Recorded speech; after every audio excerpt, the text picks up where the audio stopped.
भनिन्छ, जसलाई चाहिँ नेपाली पेशागत आचरण र वकालत सम्बन्धी सिप भनेर चाहिँ बुझ्न सकिन्छ। अब मेन चाहिँ के छ भन्दा यो प्रोफेसनल इथिक्स एन्ड लयरिङ स्किल चाहिँ के छ, एलएलबीमा पनि छ र बिएलएलबीमा पनि छ। अब यो एलएलबीमा चाहिँ तपाईँहरू अब इक्जाम ओरिएन्टेड भएर अब इक्जाम पनि आइरहेको छ तपाईँहरूको थर्ड इयरमा, त्यही भएर मेनली यो प्रोफेसनल इथिक्सको जिस्ट कुराहरू म अलिकति समरीमा भनिदिन्छु, जसले गर्दा चाहिँ तपाईँहरूलाई के हुन्छ त यो भनेको चाहिँ यो रहेछ है भन्न चाहिँ अलिकति इजी हुन्छ। अब के छ भन्दाखेरि यो प्रोफेसनल इथिक्स एन्ड लयरिङ स्किल भनेको चाहिँ हामीले के बुझ्नु पर्यो भन्दाखेरि एउटा भनौँ न इथिक्स भनेको के हो त नैतिकता, अनि प्रोफेसन भनेको के हो त पेसा।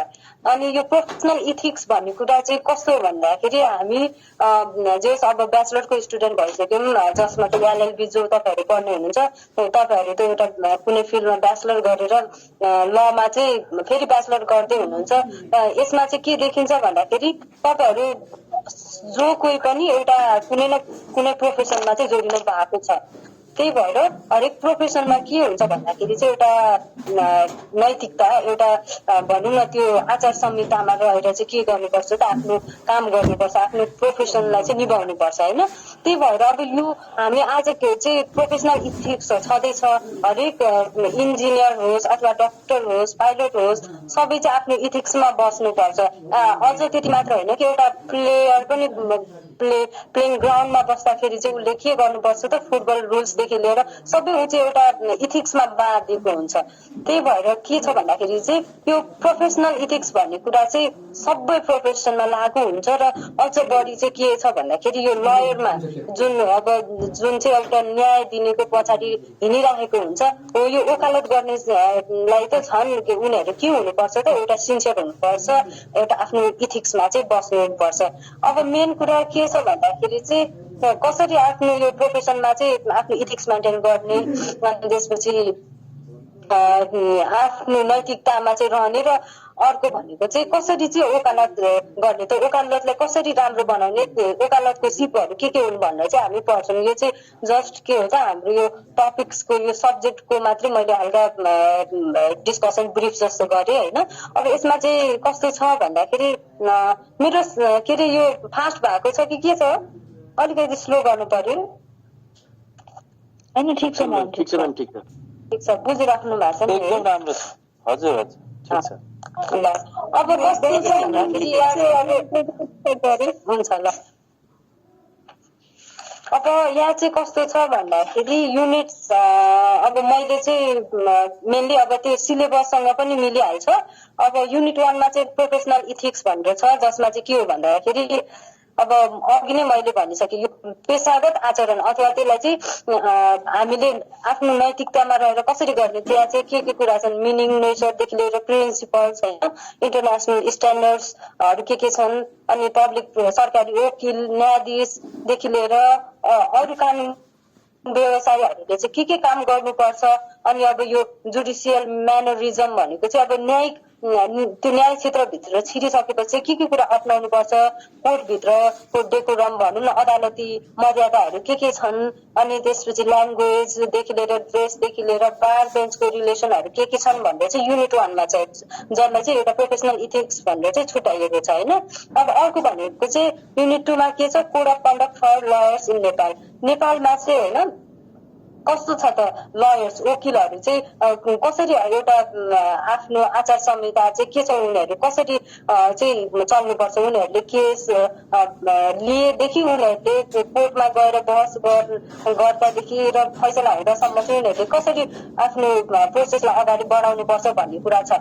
अनि अर्को भनेको चाहिँ background of legal profession Nepal. नेपालमा चाहिँ कानुन व्यवसाय अब यो लिगल प्रोफेसन कहाँबाट सुरु भयो, अनि त्यहाँ चाहिँ कसको कन्ट्रिब्युसन भयो भन्ने कुरा चाहिँ यो हाम्रो ब्याकग्राउन्ड अफ लिगल प्रोफेसन नेपालमा छ। अब अर्को भनेको चाहिँ हाम्रो एडभोकेसी स्किल इन नेपाल। को बोल्दै हुनुहुन्छ? पढाउँदाखेरि चाहिँ के अरे उनै गरिदिनु होला है, यो म्युटै गरिदिनु होला।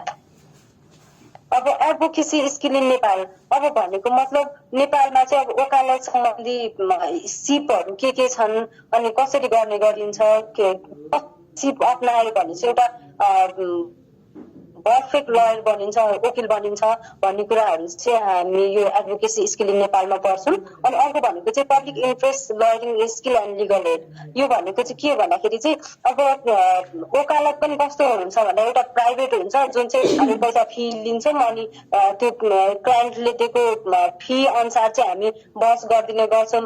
अर्को भनेको चाहिँ के छ भन्दाखेरि चाहिँ कसैले एउटा पैसा तिर्न सकिराखेको हुँदैन जसलाई चाहिँ एउटा फ्री वकिलले एउटा फ्री सर्भिस गर्ने पनि हुन्छ। अर्को लिगल एड भनेको कस्तो भन्दाखेरि चाहिँ अब कोहीसँग पैसा छैन तर उसलाई चाहिँ अब वकिल राख्नु छ त्यतिखेर चाहिँ गभर्मेन्टले नै अब कसैलाई अब गभर्मेन्ट अथवा गभर्मेन्टले अथवा उसले चाहिँ कोर्टमा यति चाहिँ वकिलहरूले चाहिँ एउटा कानुनी सेवा दिनुपर्छ जसलाई चाहिँ फी पनि लिन मिल्दैन भनेर चाहिँ के गरेको हुन्छ त त्यो लिगल सर्भिस प्रोबोनो सर्भिसहरू निशुल्क सर्भिसहरू गर्ने हुन्छ। अर्को लिगल एडहरू कस्तो हो भन्दाखेरि चाहिँ अब कुनै के अरे ल फर्मले गरिदिने अथवा कुनै वकिलले आफ्नै प्राइभेट रूपमा चाहिँ ल मैले यो लिगल एड गरिदिएँ मैले हेल्प गरेँ कसैलाई भनेर चाहिँ त्यो कुराहरूको फरक पनि पर्छौँ। प्रोबोनो भनेको के हो लिगल एड भनेको के हो त्यो कुरा पर्छौँ।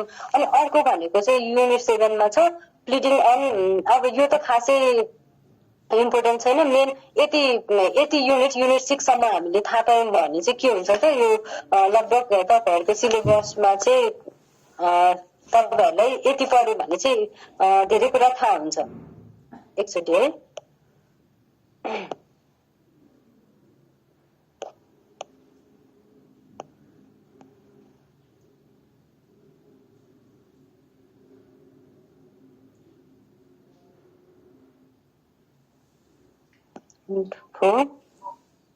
तपाईँहरूको यो सिलेबस हेर्दाखेरि पनि त्यही छ युनिट यो चाहिँ हाम्रो लगभग बिएलएलबी र एलएलबी को सिलेबस उस्तै नै छ।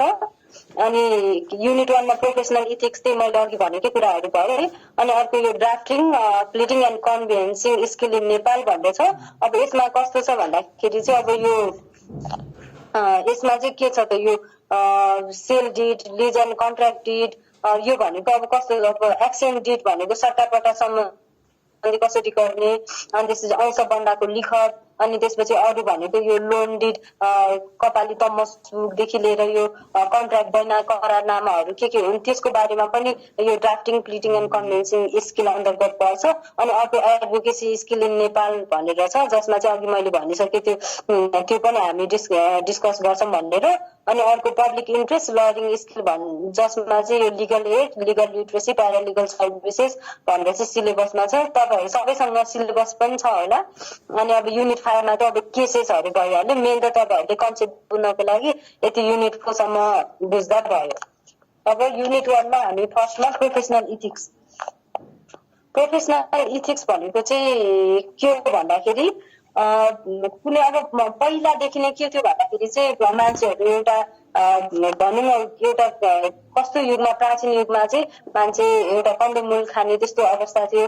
जब अनि सोसाइटी चाहिँ विकसित हुँदै गयो उनीहरू चाहिँ के हुँदै गयो भन्दाखेरि चाहिँ एउटा पहिला त के हुन्थ्यो झगडा हुन्थ्यो अनि त्यसपछि अब यो मेरो सम्पत्ति यो तेरो सम्पत्ति भनेर चाहिँ के हुन्थ्यो त त्यहाँनिर कन्फ्लिक्ट हुने गर्थ्यो। त्यो हुँदा हुँदै के भयो सोसाइटीमा चाहिँ के भयो त यसरी बस्नु हुँदैन मिलेर बस्नुपर्छ भनेर मान्छे मिलेर बस्न थाले। पछि के भयो मान्छे चाहिँ अब कुनै प्रोफेसनमा बाँधिने भयो उनीहरू प्रोफेसनमा काम गरेपछि चाहिँ ल तँलाई यति तलब दिन्छु त चाहिँ यसरी काम गर एउटा डिसिप्लिनमा बस भनेर चाहिँ के भयो त एउटा हामी चाहिँ के गर्ने के कुरा बुझ्नु पर्यो भन्दाखेरि चाहिँ यो चाहिँ एउटा लङ प्रोसेसबाट आएको कुरा हो। प्रोफेसनल इथिक्स भन्ने कुरा एक्कासी एउटा अफिस खोल्यो अनि के अरे अनि त्यहाँनिर कुनै इम्प्लोइ राख्यो अनि त्यसपछि अनि यो काममा तँ गर अनि एउटा कुनै रुल बनायो त्यो भन्ने कुरा होइन। यो चाहिँ के हो त एउटा सोसाइटी डेभलप हुँदै जाँदाखेरि चाहिँ प्रोफेसन आउँदै गयो।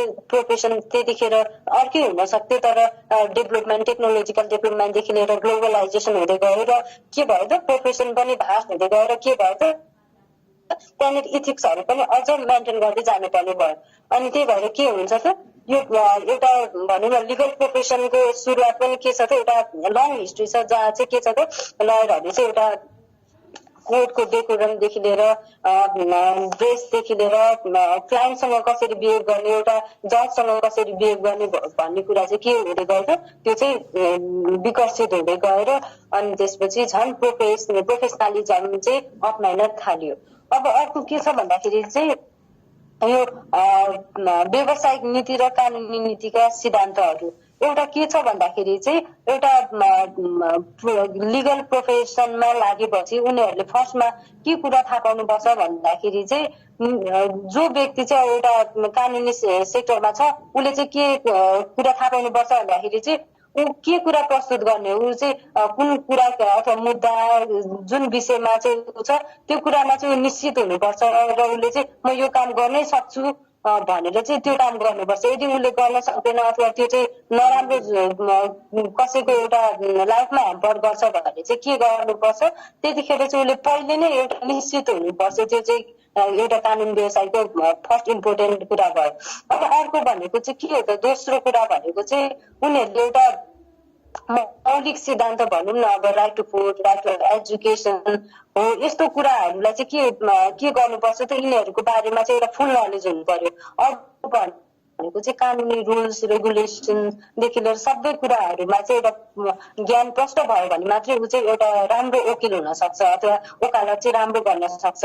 जुन यिनीहरू चाहिँ प्रिन्सिपल्स हुन् एउटा भनौँ न नीति यस्तो नीतिमा चल्यो भने चाहिँ एउटा वकिल चाहिँ के हुन्छ त एउटा पर्फेक्ट वकिल हुन्छ भन्ने कुरा हो।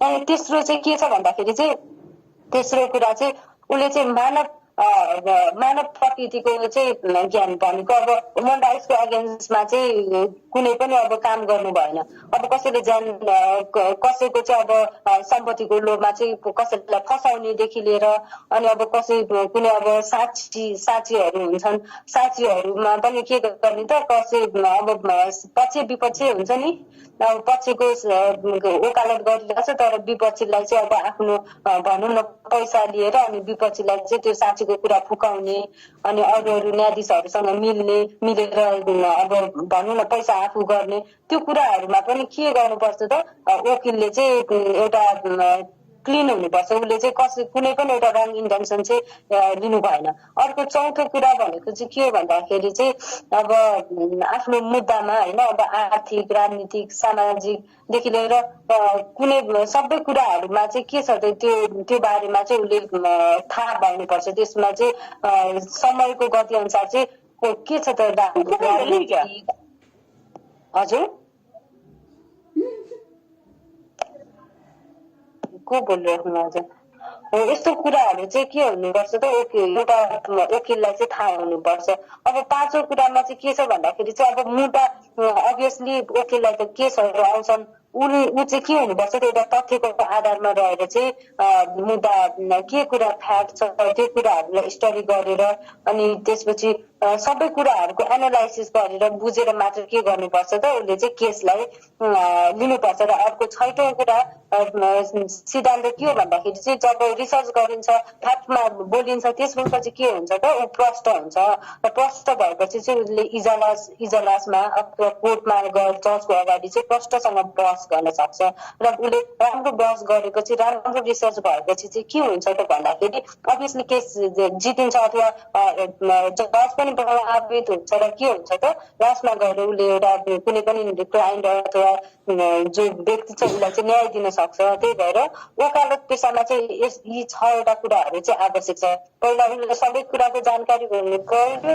उसले चाहिँ एउटा मानव ह्युमन राइट्सको अगेन्स्टमा काम गर्नु भएन। उसलाई लज रुल्स रेगुलेसन सबै थाहा हुनु पर्यो र उसले बहस गर्दा पनि के गर्नु पर्यो त्यो एउटा भनौँ न उसले चाहिँ एउटा राम्रो रिसर्च गरेर अनि बल्ल के गर्नु पर्यो त बेन्चमा पनि प्रष्टसँग गर्नु पर्यो।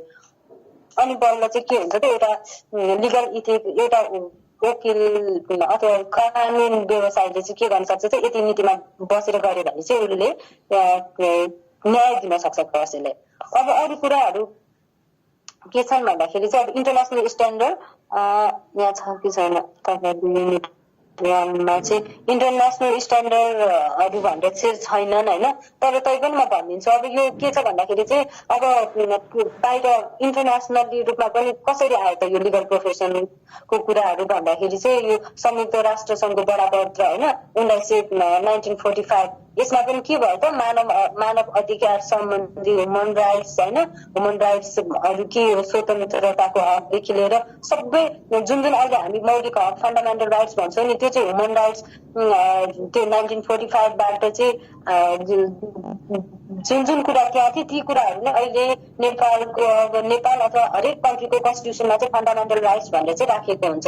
Right to education, right to food, अनि त्यसपछि अब राइट टु फ्रिडमदेखि लिएर सबै कुराहरू त्यहाँ आए। अब लिगल प्रोफेसनको कुरा पनि यहाँ छ।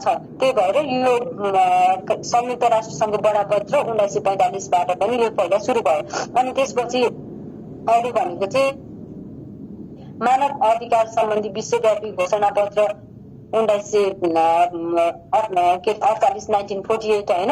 यसमा पनि के छ भन्दाखेरि चाहिँ कसैको अभियोग लागेको जो छन् नि तिनीहरूलाई चाहिँ आफू प्रतिरक्षा गर्नको लागि चाहिँ के गर्न पाइयो त, अब कुनै कानुन व्यवसाय राख्न पाइयो। त्यो चाहिँ के कुरा छ त, त्यो चाहिँ यो बडापत्रमा छ जुन चाहिँ मानव अधिकार सम्बन्धी विश्वव्यापी बडापत्र भनेर पनि बुझिन्छ। अनि अब अरू कुरा भनेको चाहिँ अब के छ भन्दाखेरि चाहिँ अन्तर्राष्ट्रिय यो अनुबन्ध 1966मा पनि के छ त, यसमा पनि हुन्छ नि एउटा कानुन व्यवसायीको चाहिँ सहायता सम्बन्धी कुराहरू लेखिएको छ।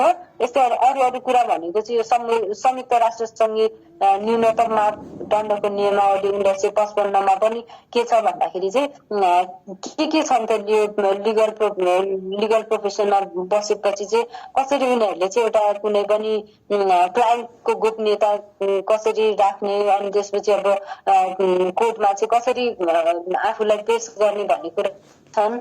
अब यो डिटेल हामी जान सक्दैन। हामीले के बुझ्नु पर्यो भन्दाखेरि चाहिँ अब यो युनाइटेड ह्युमन राइट्स डिक्लेरेसनदेखि लिएर त्यहाँबाट सुरु हुँदै के छ त, युएनको हरेक डिक्लेरेसन र त्यो रेगुलेसनहरूमा पनि के देखिन्छ त, यो लिगल प्रोफेसनलाई चाहिँ अप्नाइएको देखिन्छ। एउटा हामीले इन्टरनेसनल रूपमा पनि कसरी आयो भन्ने बुझ्दाखेरि चाहिँ यति बुझ्दा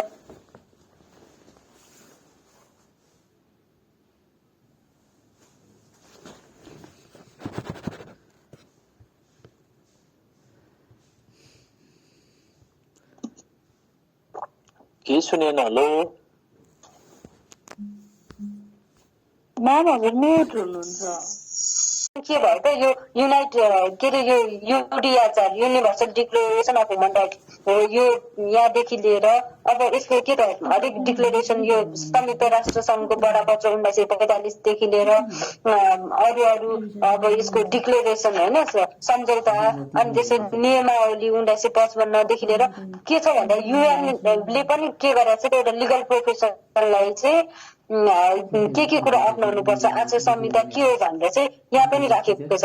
अब अरू भनेको चाहिँ के छ भन्दाखेरि नेपालमा त 81 लिगल प्रोफेसन आएन, पहिला अरू कन्ट्रीहरूले पहिला गरे, अनि त्यो प्र्याक्टिस चाहिँ सिक्दै के भयो त नेपालमा पनि पछि आउँदै गयो। फर्स्टमा के भयो त अब बेलायतमा आयो, बेलायतमा पनि त्यहाँ कानुन व्यवसायहरू चाहिँ कसरी आफ्नो आचार संहितामा बस्ने, अमेरिकामा, जर्मनीमा, फ्रान्स, अनि त्यसपछि अब जापानदेखि लिएर इन्डिया आयो। इन्डियाबाट अब कतिपय सिक्दै गएपछि नेपालमा चाहिँ त्यसरी विकसित हुँदै गयो। एउटा इन्टरनेसनली अरू कन्ट्रीमा लागू भएर चाहिँ नेपालले पनि त्यसरी नै यसरी प्रोफेसनमा बाध्य भने चाहिँ एउटा इथिक्स मेन्टेन हुन्छ भनेर चाहिँ नेपालमा पनि प्र्याक्टिस हुँदै गयो। अब एकचोटि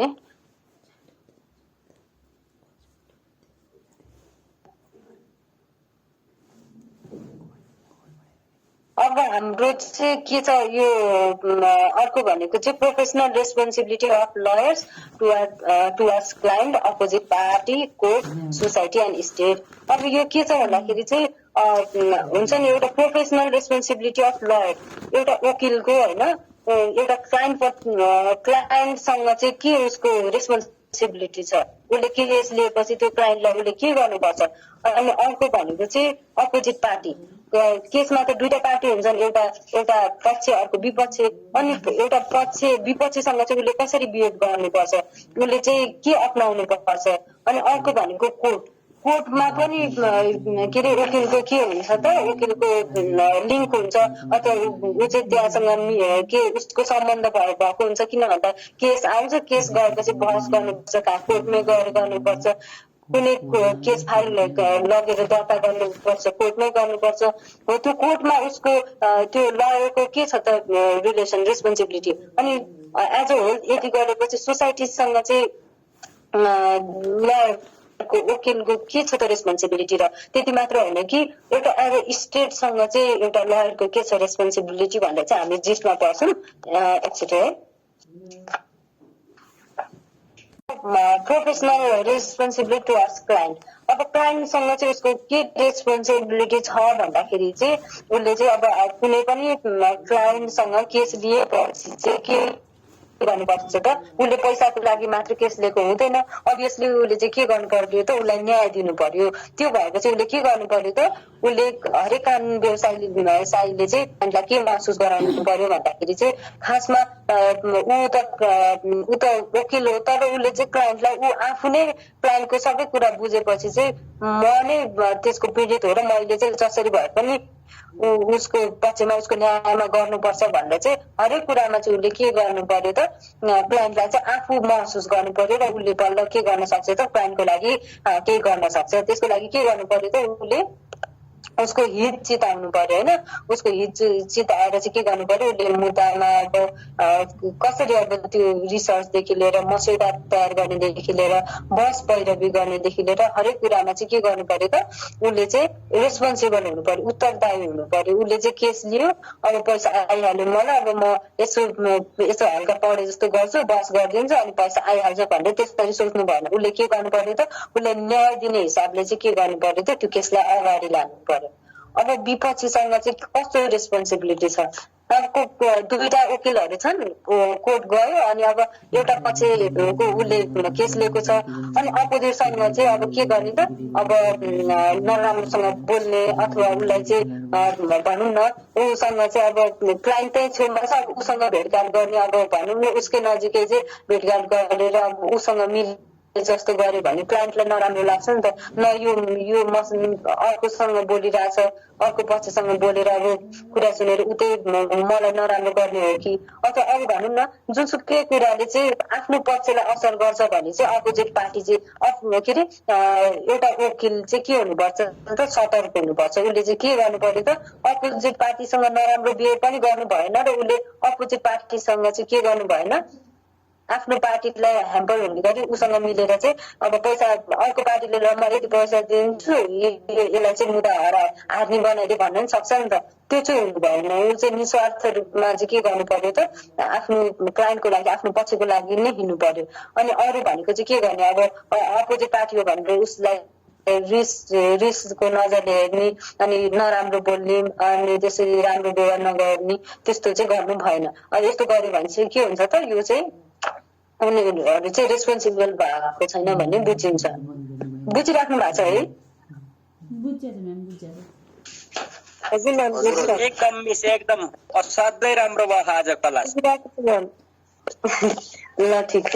अब म यो चाहिँ कस्तो छ भन्दाखेरि अब अलिक बढी पढेपछि बढी भनिन्छ होइन, तैपनि म थोरै थोरै भन्न चाहिँ प्रयास गर्छु। अर्को भनेको चाहिँ रेस्पोन्सिबिलिटी टुवर्ड्स कोर्ट। अब कोर्टसँग चाहिँ कसरी रेस्पोन्सिबल हुने त उसको के हो त कोर्टको लागि भन्दाखेरि चाहिँ कोर्ट भनेको के हो त कोर्टमा जहिले पनि जज बस्नुहुन्छ अथवा अरू स्टाफहरू हुन्छन्। त्यहाँनिर गएपछि चाहिँ के हुनु पर्यो त उसले चाहिँ एउटा कोर्टको डेकोरम चाहिँ अप्नाउनु पर्यो। कोर्टमा गएपछि उसले बहस पैरवी गर्दाखेरि ठुलो ठुलो स्वरले चिचाउने अथवा जजलाई चाहिँ रेस्पेक्ट नगर्नेदेखि लिएर कोर्टको भित्र अब एरियाभित्र छिरेपछि के गर्ने, अब भित्र कुनै अब काम गर्ने छन् अथवा त्यो कर्मचारीहरूसँग चाहिँ क्लास लिइरहेको छु कि अनलाइन क्लास पढाइरहेको छु कि। म्युट गर्नु है, साउन्ड चाहिँ म्युट गर्नु होला। अनि हो त्यो कुनै कर्मचारीहरूसँग पनि अनुचित व्यवहार गर्ने अथवा भनौँ न घुसहरू खुवाउने अनि आफ्नो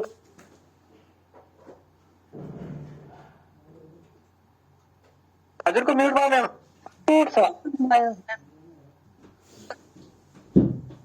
मैले गरेको छैन, कोही कन्ट्रोल प्यानलबाट गरेको हो कि क्या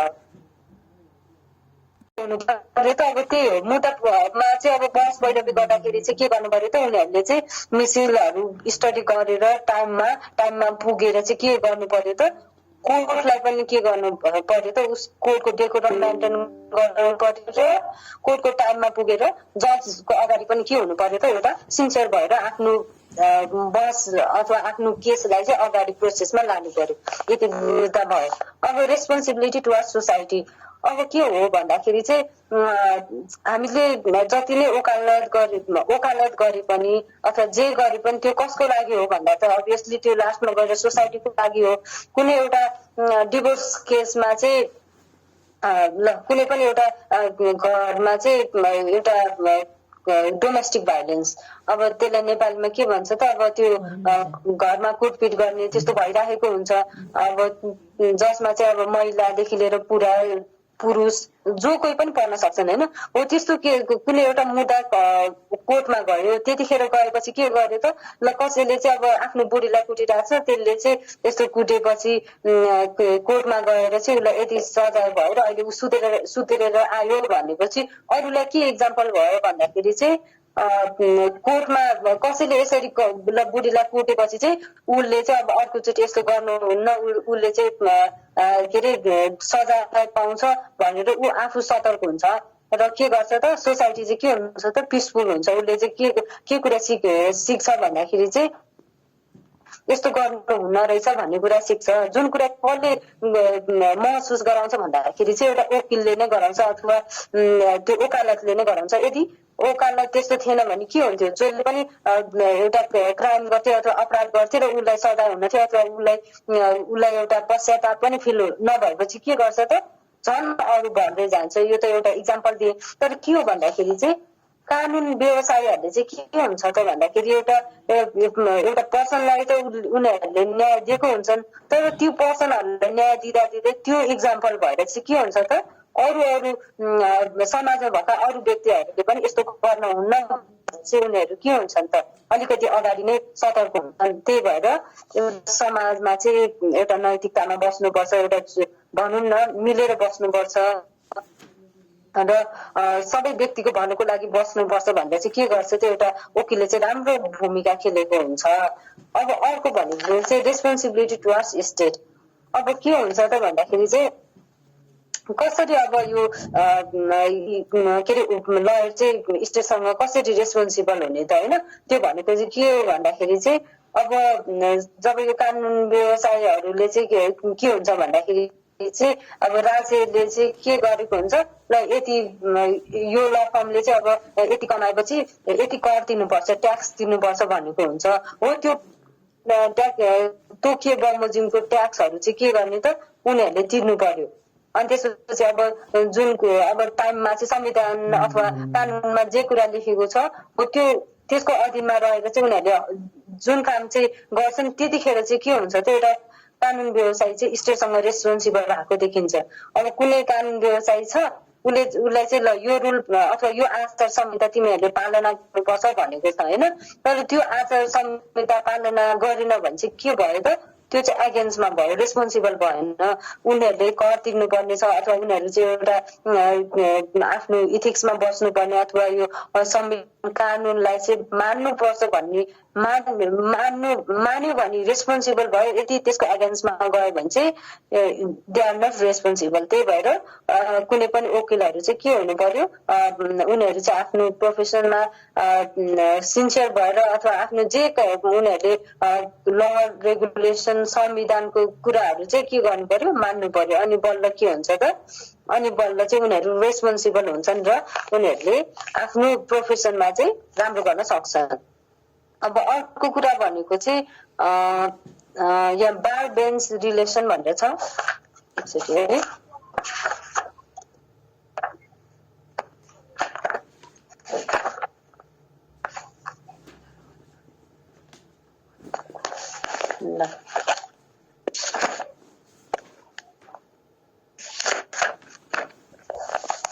अब अब नर्मल्ली के भन्दाखेरि अब सबै भित्र कहिलेबाट यो बार बेन्च रिलेसन आयो त्यो भन्ने कुरा त बुकमा पनि नर्मली पाउँछ। तर यो बार बेन्च रिलेसन भनेको चाहिँ के भन्दाखेरि चाहिँ अब बार भनेको त के हो भन्दाखेरि चाहिँ तपाईँहरू सबैलाई थाहा छँदैछ। अब लमा पनि थर्ड इयर पढ्नु भइसकेको छ।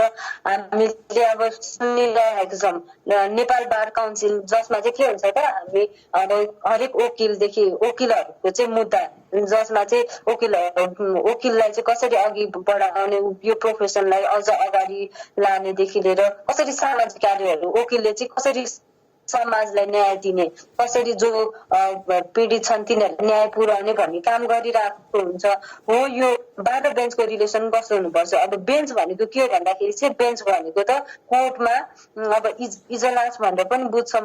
अब जसमा चाहिँ अब के हुन्छ त अब district court, high court, supreme court, हरेक कोर्टमा चाहिँ के हुन्छ, बेन्च हुन्छ। अब त्यो बार र बेन्चको रिलेसन चाहिँ कस्तो हुनुपर्छ भन्ने कुरा चाहिँ यो बार बेन्च रिलेसन भन्न खोजेको। अब यसमा के छ भन्दाखेरि चाहिँ नेपालको संविधानमा पनि के लेखेको छ भन्दाखेरि चाहिँ अब कुनै पनि अब कुनै व्यक्तिलाई चाहिँ पक्राउ गर्यो, पक्रेर ल्याएपछि चाहिँ के भयो त, उसले चाहिँ के हुनुपर्छ भन्दाखेरि चाहिँ आफूलाई जो चाहिएको कानुन व्यवसाय चाहिँ उसले ल्याउन पाउने चाहिँ के छ त, व्यवस्था छ।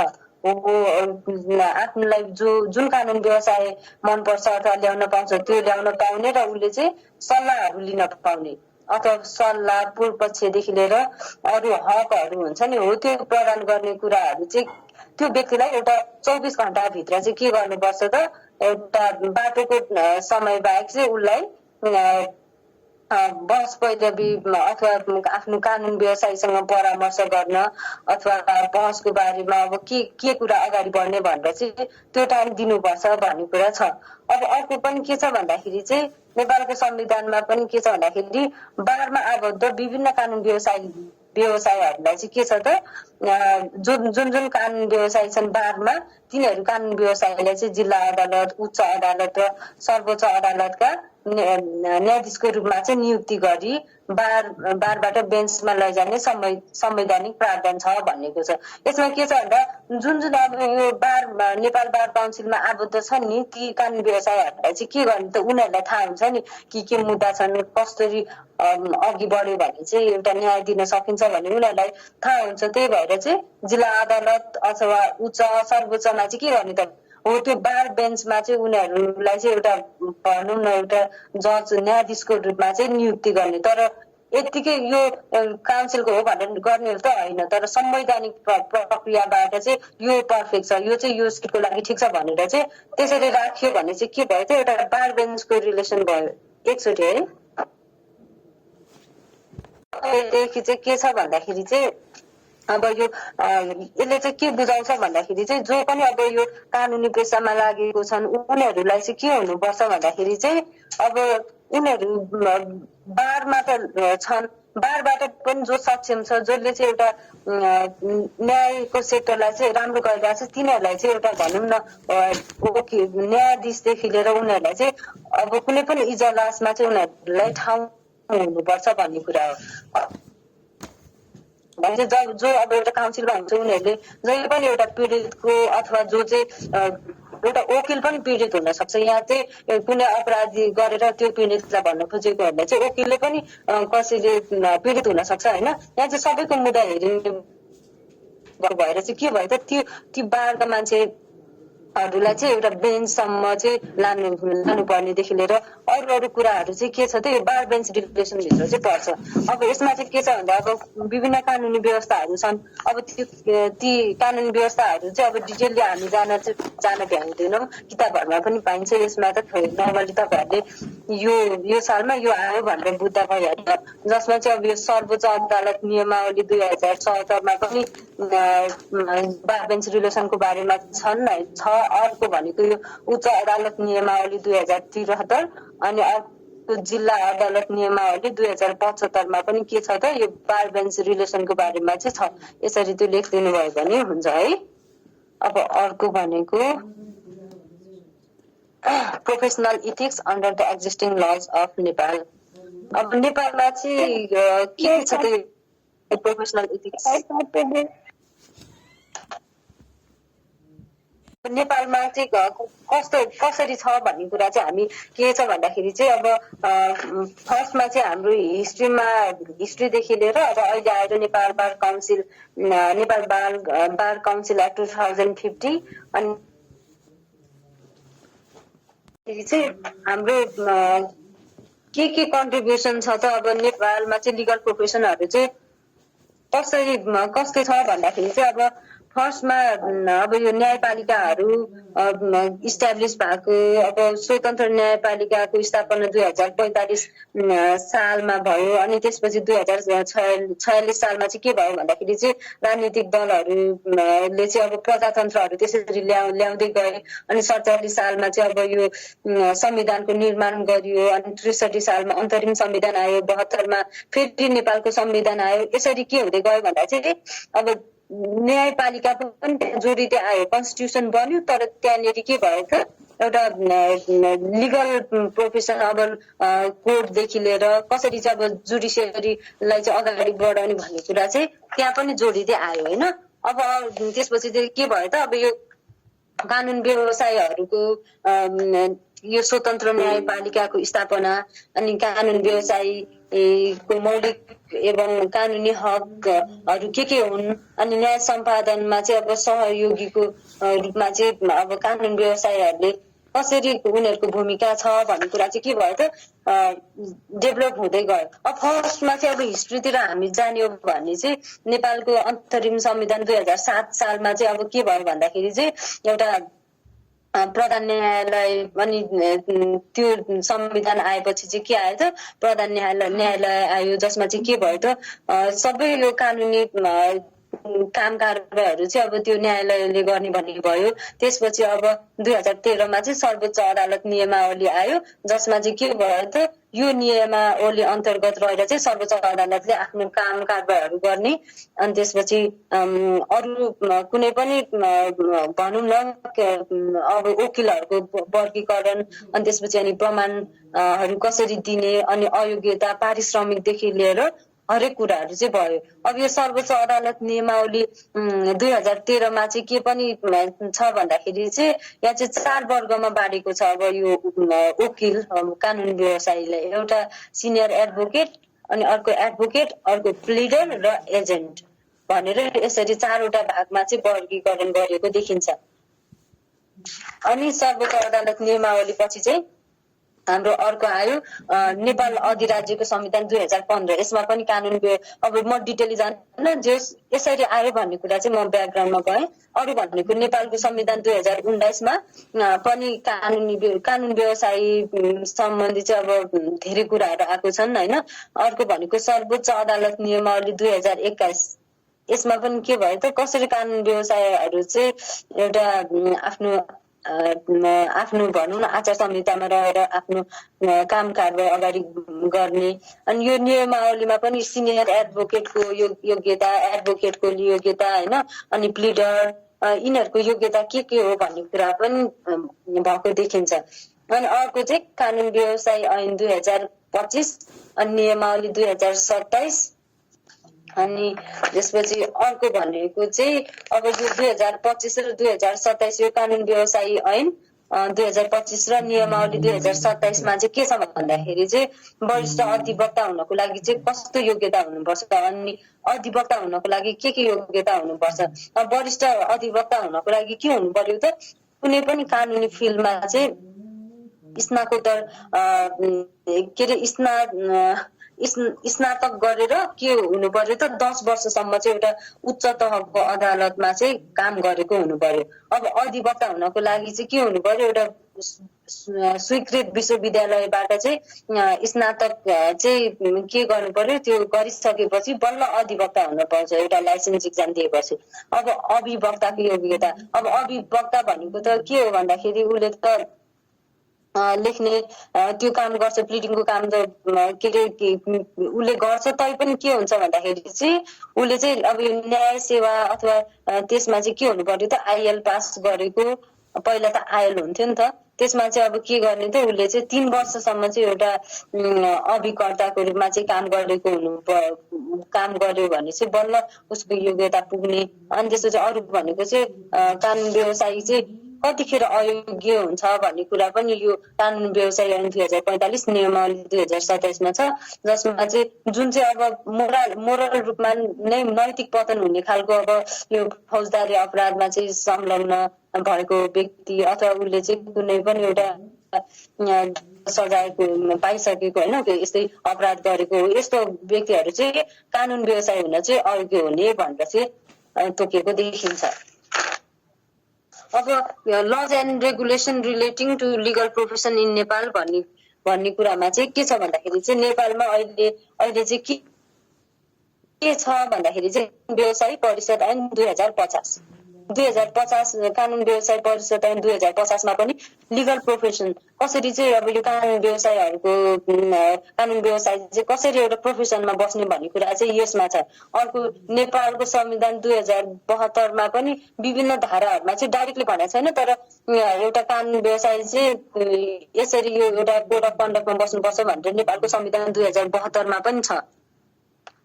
अनि अब अर्को भनेको चाहिँ हाम्रो यो कानुन व्यवसाय परिषद ऐन नेपाल के अरे यो नेपाल बार काउन्सिल एक्ट 2050 नेपालीमा कानुन व्यवसाय परिषद ऐन 2050 मा पनि यो कुरा राखिएको छ। अर्को भनेको कानुन व्यवसायको आचार संहिता 2051 मा पनि के छ त यो laws and regulation related to legal profession भनेर चाहिँ छ। अर्को भनेको चाहिँ अब यो कानुन व्यवसायीको कार्यालय दर्ता र सञ्चालन नियमावली 2069 यसमा पनि के छ त, यसमा पनि यो कानुन व्यवसाय सम्बन्धी चाहिँ कुराहरू छन्। र अर्को यो नेपाल कानुन व्यवसाय परिषद नियमावली 2077 जुन चाहिँ अहिलेको जस भर्खरले नयाँ नै आएको हो, जसमा चाहिँ यो कानुनी शिक्षाको बारेमा पनि लेखिएको छ। यो चाहिँ के तपाईहरुले टेक्न पनि सक्नुहुन्छ, नेपाल कानुन व्यवसाय परिषद नियमावली 2077 हो। यिनीहरुमा चाहिँ के छन् भन्दाखेरि चाहिँ टोटल यी लजहरुमा चाहिँ लिगल प्रोफेसनको बारेमा चाहिँ जे भए पनि एउटा पुरै नभए पनि कुनै दफा अथवा कुनै पार्टमा अथवा च्याप्टरमा चाहिँ लेखेको देखिन्छ। अब अर्को हामीसँग टाइम छैन, त्यही भएर मैले अलि फास्ट लगिरहेको छु, तपाईहरुले बुझ्नु भएको छ कि छैन? अब चाहिँ युनिट 2 तिर हामी जान्छौँ है।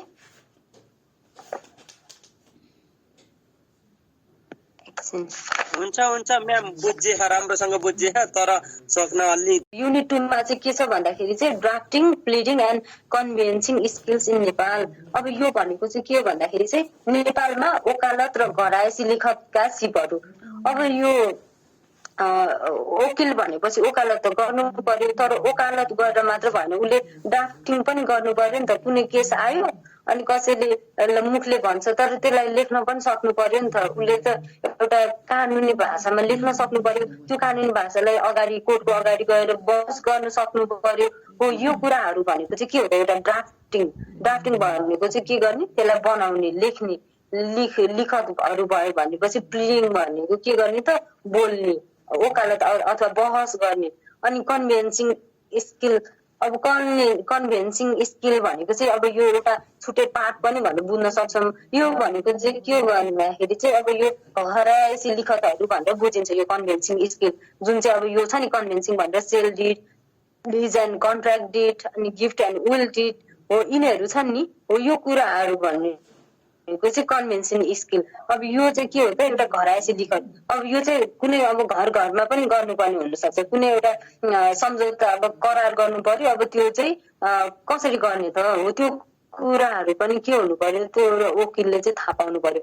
पुरै पढाएछ यो लमा यो लाग्छ भन्ने थाहा छ, तर एउटा लिखत गर्न आएन भने त्यतिखेर के भयो त, त्यो एउटा पर्फेक्ट एउटा वकिल भयो त भएन हो। त्यही भएर यी कुराहरू चाहिँ इम्पोर्टेन्ट छन्।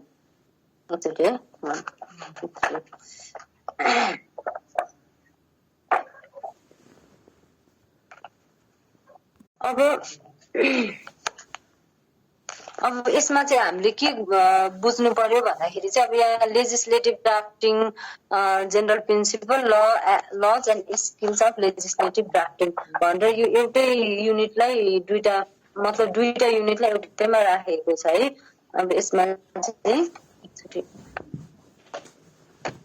एकचोटि म ब्रिफली डिस्कस गरिदिन्छु। अनि ड्राफ्टिङ भनेको चाहिँ के हो भन्दाखेरि अब नर्मली बुझ्दाखेरि चाहिँ अब यो हामी जुन यो भनौँ न ऐन नियम विनियम अनि त्यसपछि जुन हुन्छ नि एक्ट भनेर बुझ्छौँ नि। अब कुनै एउटा फुड सम्बन्धी एक्ट बन्यो त्यसलाई फुड एक्ट भन्छ अथवा ऐन भनिन्छ। एउटा कुनै इन्भाइरोमेन्ट वातावरण सम्बन्धी एक्ट भनिन्छ त्यसलाई के अरे वातावरण ऐन भनेर बुझ्छौँ। त्यसको नियमावली भन्यो भने वातावरण संरक्षण नियमावली भनेर भन्छौँ नि। हो यो लेजिस्लेटिभ ड्राफ्टिङ भनेको के हो भन्दाखेरि चाहिँ कसरी ड्राफ्ट गरिन्छ त्यो ऐन नियम विनियम अथवा संविधान होइन।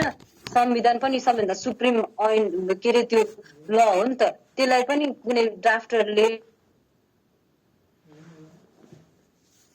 भन्यो नि। हाम्रो नेपालकै संविधान पनि कन्स्टिट्युन्ट एसेम्ब्लीले होइन हो तिनीहरूले बनाएर के भयो त एउटा कन्स्टिट्युसन बन्यो। यस्तै ऐनहरू पनि कसले गर्छ त भन्दाखेरि चाहिँ एउटा ड्राफ्टर जो पनि के हो त लेजिस्लेटिभ ड्राफ्टरले चाहिँ के गर्छ त त्यो ऐनलाई बनाउँछ। यो विधायकी मस्यौदाहरू चाहिँ बनाउने गर्छन्। अब यसमा चाहिँ के हुनु अब यो जेनरल प्रिन्सिपलहरू के हो त सामान्य सिद्धान्तहरू के हो त एउटा कुनै पनि विधायकी मस्यौदाहरू बनाउँदा के कुरा थाहा हुनुपर्छ भन्दा चाहिँ एउटा स्पष्टताको सिद्धान्त स्पष्ट रूपमा लेखिनुपर्छ। कुनै पनि हुन्छ नि अब दुविधाजनक कुरा स्पष्ट छैन भने चाहिँ के हुन्छ त त्यो कानुनले के हुन्छ त एउटा नर्मल व्यक्तिले चाहिँ बुझ्न सक्दैन। किन भन्दा कानुन कसको लागि बनाइन्छ एउटा जनताको लागि बनाइन्छ। उनीहरूले बुझेनन् भने त्यो कसरी अप्लाई हुन्छ भन्ने कुरा त्यहाँ आउँछ। अर्को भनेको चाहिँ विषयगत सूक्ष्मताको सिद्धान्त के हुनु पर्यो त। अब ल कुनै फुड एक्ट बनाइरहेको छ तर फुड सम्बन्धी कुरै छैन वाटर सम्बन्धी कुरा छ त्यो भयो भने विषयगत भयो भएन। हो त्यही भएर सब्जेक्ट वाइज विषयगत हुनुपर्छ। अर्को निश्चितताको सिद्धान्त अब निश्चित हुनु पर्यो। अब कुनै अब ड्रग ट्राफिकिङ के अरे यो ह्युमन ट्राफिकिङ अथवा यो प्रोस्टिट्युसन कन्ट्रोल एक्ट भन्यो भने त्यहाँनिर चाहिँ अब कन्ट्रोलको कुरा ल्याएको छ नि त। त्यो कन्ट्रोलको कुरालाई निश्चित गरेन भने चाहिँ के हुन्छ त त्यो एक्ट फ्रुटफुल हुँदैन। त्यही भएर निश्चित जेको लागि ड्राफ्ट गर्न लाग्यो ऐन बनाउन लाग्यो अथवा ल बनाउन लाग्यो हो त्यसमा निश्चित हुनु पर्यो। अर्को संक्षिप्तताको सिद्धान्त भनेर छ के हुनु पर्यो त हरेक त्यो ड्राफ्टिङ त्यो चाहिँ एकदमै संक्षिप्त हुनु पर्यो क्या एकदम लामो नबुझिने त्यो हुनु भने एउटा बुदागत रूपमा चाहिँ टक्क यो यति क्राइम गर्यो भने यति पनिसमेन्ट यस्तो यस्तो क्राइम गरेर यसरी पनिसमेन्ट हुन्छ भनेर त्यसरी डिटेलले दिनु पर्दैन। टक्कसँग यो कसरी हजुर हजुर बोलेकै सुन्ने होइन। हेलो सुन्यो त्यो स्टुडेन्टहरूले कन्ट्रोल गर्ने त्यो चाहिँ दिनु नहुने थियो। चाहिँ प्रभावकारिताको सिद्धान्त एउटा मस्यौदा लेखे बनाएपछि चाहिँ त्यो प्रभावकारी हुनु पर्यो। जसले चाहिँ के हुनु पर्यो एउटा पढ्न बुझ्न सजिलो हुनु पर्यो र जुनसुकै उसलाई चाहिँ प्रभावित हुनु पर्यो। अब त्यो कानुन बनायो तर त्यो चाहिँ एउटा लागू हुँदैन नलागू हुने एउटा त्यसको चाहिँ संशोधन नहुनेदेखि लिएर त्यसलाई चाहिँ अप्लाई हुँदैन भने चाहिँ त्यो के भयो त त्यो कानुन अथवा त्यो ऐन बने पनि त्यो नबन्ने सरह हुन्छ। त्यही भएर यो कुरा पनि हुनु पर्यो। अनि अरू भनेको चाहिँ के भन्नु पर्यो उपयुक्त संरचनाको सिद्धान्त पनि हुनु पर्यो जसमा चाहिँ के कुरा शीर्षकको कुरादेखि लिएर बुदा नम्बर स्पष्टीकरण होइन यी खण्डहरूलाई पनि के हुनु पर्यो त यो खण्डहरूलाई पनि त्यहाँनिर राखिनु पर्यो। अब अर्को भनेको चाहिँ के छ त law and skill of legislative drafter होइन। अब जसले यो विधायिका यो ऐनहरू बनाउँछ उसको चाहिँ कस्तो हुनु पर्यो त्यो स्किल उसको सिपहरू के हो त भन्ने कुरा चाहिँ अब हामी पढ्छौँ। अब यसमा चाहिँ के हुनु पर्यो त अब एकचोटि है कुनै पनि अब एक्ट अथवा कुनै पनि कानुन बनाउँदाखेरि चाहिँ के हुनु पर्यो त त्यो सबैभन्दा अगाडि त्यसको लामो शीर्षक लङ टाइटल हुनु पर्यो होइन। लङ टाइटल यो अब कुनै पनि अब नेपाल कानुन व्यवसाय परिषद 2050 भनेर त्यो एउटा लङ टाइटल भयो। अनि अर्को के हुनु पर्यो प्रस्तावना भनेको प्रिएम्बल हाम्रो संविधानमा पनि यो संविधान यसको लागि बनाएको हो यसले यस्तो गर्नेछ भनेर जे भए पनि एउटा कन्स्टिट्युसन कसो लागि बनाएको र किन बनाएको भन्ने कुरा त प्रिएम्बलमा देखिन्छ नि, प्रस्तावनामा। हो त्यो प्रस्तावनाको कुराहरूलाई पनि के गर्नु पर्यो र राख्नु पर्यो, कुनै पनि एउटा ड्राफ्टिङ बनाउने ड्राफ्ट गर्दाखेरि, एउटा विधायिका ड्राफ्ट गर्दाखेरि। अर्को भनेको चाहिँ के हुनु पर्यो त, यो कानुन निर्माण अनि विधि निर्माणको सूत्रहरू, त्यो फर्मुला। यो भन्न के खोजेको भन्दाखेरि चाहिँ यसले चाहिँ के, उदाहरणको लागि चाहिँ अब यो संघीय संसदले यो ऐन बनाएको छ भनी लेख्ने गरिन्छ। अब यसमा के हुन्छ, अब यो फेडरल पार्लियामेन्टले चाहिँ यो बनाएको हो भन्ने जुन हामी पढ्छौँ नि, पढ्दाखेरि ऐन अथवा संविधानमा त्यो कुरा देखिन्छ। अनि यसमा चाहिँ के छ त, संविधानको कुन धाराले सो ऐन बनाउन अख्तियारी दिएको हो भन्ने कुरा लेख्नु जरुरी छ। भनेको अब कुनै एक्ट बनाए होइन, अब कुनै वाटर के एक्ट भने ल इन्भाइरोमेन्ट प्रोटेक्सन एक्ट भनेर बनाए होइन। अब त्यो कुरा एक्ट बनाउँदाखेरि चाहिँ संविधानको यो धाराको अधीनमा रहेर चाहिँ यो एक्ट बनेको हो भनेर चाहिँ त्यो कुराहरू पनि के गर्नु पर्यो त, एउटा लेखिनु पर्यो। अनि प्रश्न संविधानको एगेन्स्टमा चाहिँ बनेको रहेनछ यो एक्ट भनेको कुरा। अर्को भनेको संक्षिप्त नाम, सर्ट टाइटल पनि दिनु पर्यो। इक्जाम्पल न्याय प्रशासन ऐन 2073। अब अर्को भनेको चाहिँ एक्सटेन्ट एन्ड कमेन्समेन्ट, विस्तार र प्रारम्भ। कसरी सुरु भयो त, अब कसरी यसको प्रारम्भ भयो होइन। अब इक्जाम्पल नेपाल राज्यभर लागू हुने अथवा तुरुन्त लागू हुने, नेपाल सरकारको सूचना प्रकाशित गरेको मितिदेखि लागू हुने भनेर के हो त, एउटा सुरुवात अथवा कमेन्समेन्ट कसरी भयो त्यो कुरा। अर्को परिभाषा खण्ड हुन्छ।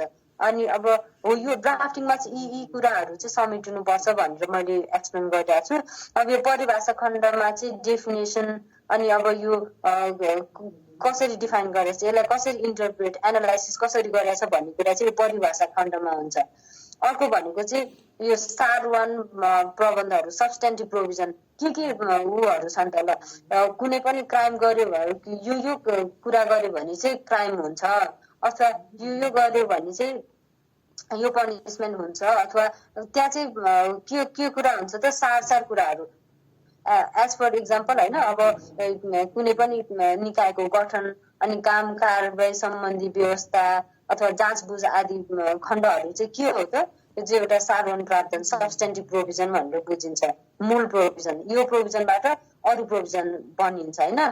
त्यही भएर अर्को भनेको एडमिनिस्ट्रेटिभ प्रोभिजन, प्रशासकीय यो प्रोभिजनहरू चाहिँ के हुन् त, अब कुनै अधिकारी, सरकारी अधिकारी अथवा कुनै पोस्टमा बसेका अधिकारीहरूले कसरी अगाडि बढाउने।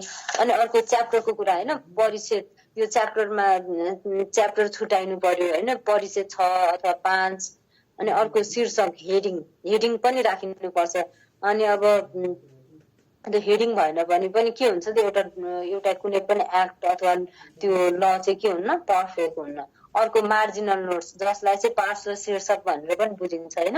अब यसमा चाहिँ के छ भन्दाखेरि अब मार्जिनल नोट्स भनेर चाहिँ अब नेपालको ऐनहरूमा चाहिँ लेखिएको देखिँदैन होइन। अब अरू भनेको चाहिँ यो प्रतिबन्धात्मक वाक्यांश, प्रतिबन्धात्मक वाक्यांशलाई चाहिँ प्रोभिजो भनेर पनि भन्ने गरिन्छ।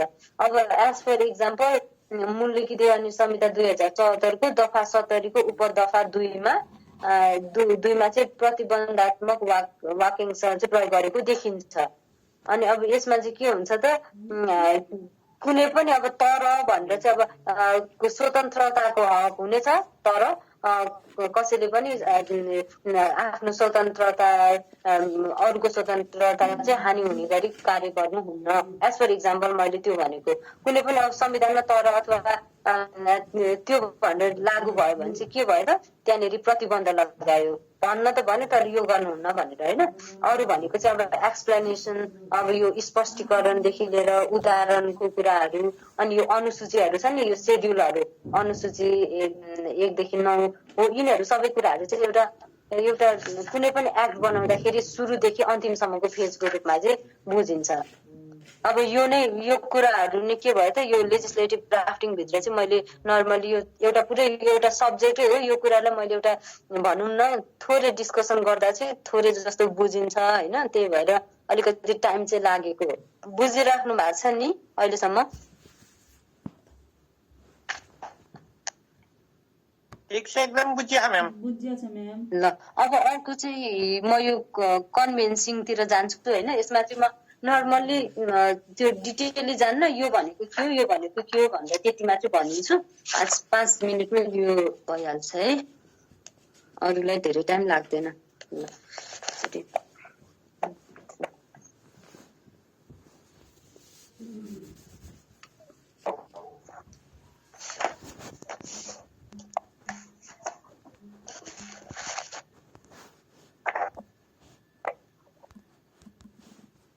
ल ल अब फर्स्टमा चाहिँ हाम्रो यहाँ कन्भेन्सिङ भनेको अघि नै मैले भनिसकेँ यो घरायसी लिखतहरू अब जसमा चाहिँ के हुन्छ त यो घर अंश बन्डा अब यो मार्ने जोडिने छुटिने होइन सट्टापट्टा यस्तो त हाम्रो गाउँ समाजमै हुन्छ अब यिनीहरू चाहिँ यो कुराहरू पनि के हुनु पर्यो त यो कुरा के हो अथवा यो चाहिँ कहाँ गरिन्छ भन्ने कुरा नै हो अब मेन चाहिँ यो फर्स्टमा सेल डिड भनेर भनेको छ सेल डिड भनेको चाहिँ यो के हो त सवारी खरिद बिक्रीको करारनामा कुनै पनि कस्तो हुन्छ त यसमा दुईटा पछि हुन्छ एउटा चाहिँ अब सवारी किन्ने अर्को बेच्ने होइन हो अब यसमा चाहिँ के हुन्छ त एउटा किन्ने र बेच्ने बिचको चाहिँ सम्झौता करार गर्यो भने चाहिँ त्यतिखेर के हुन्छ यो चाहिँ एउटा सवारी सेल डिड हुन्छ अब कसैले चाहिँ अब कुनै बाइक किन्यो कोहीसँग अनि उसले त्यो करार गरेन भने चाहिँ के हुन्छ त त्यतिखेर गएर एउटा केही भइहाल्यो एक्सिडेन्ट भयो अथवा उसले पैसा दिन बाँकी छ भने त्यहाँनिर प्रब्लम आउन सक्छ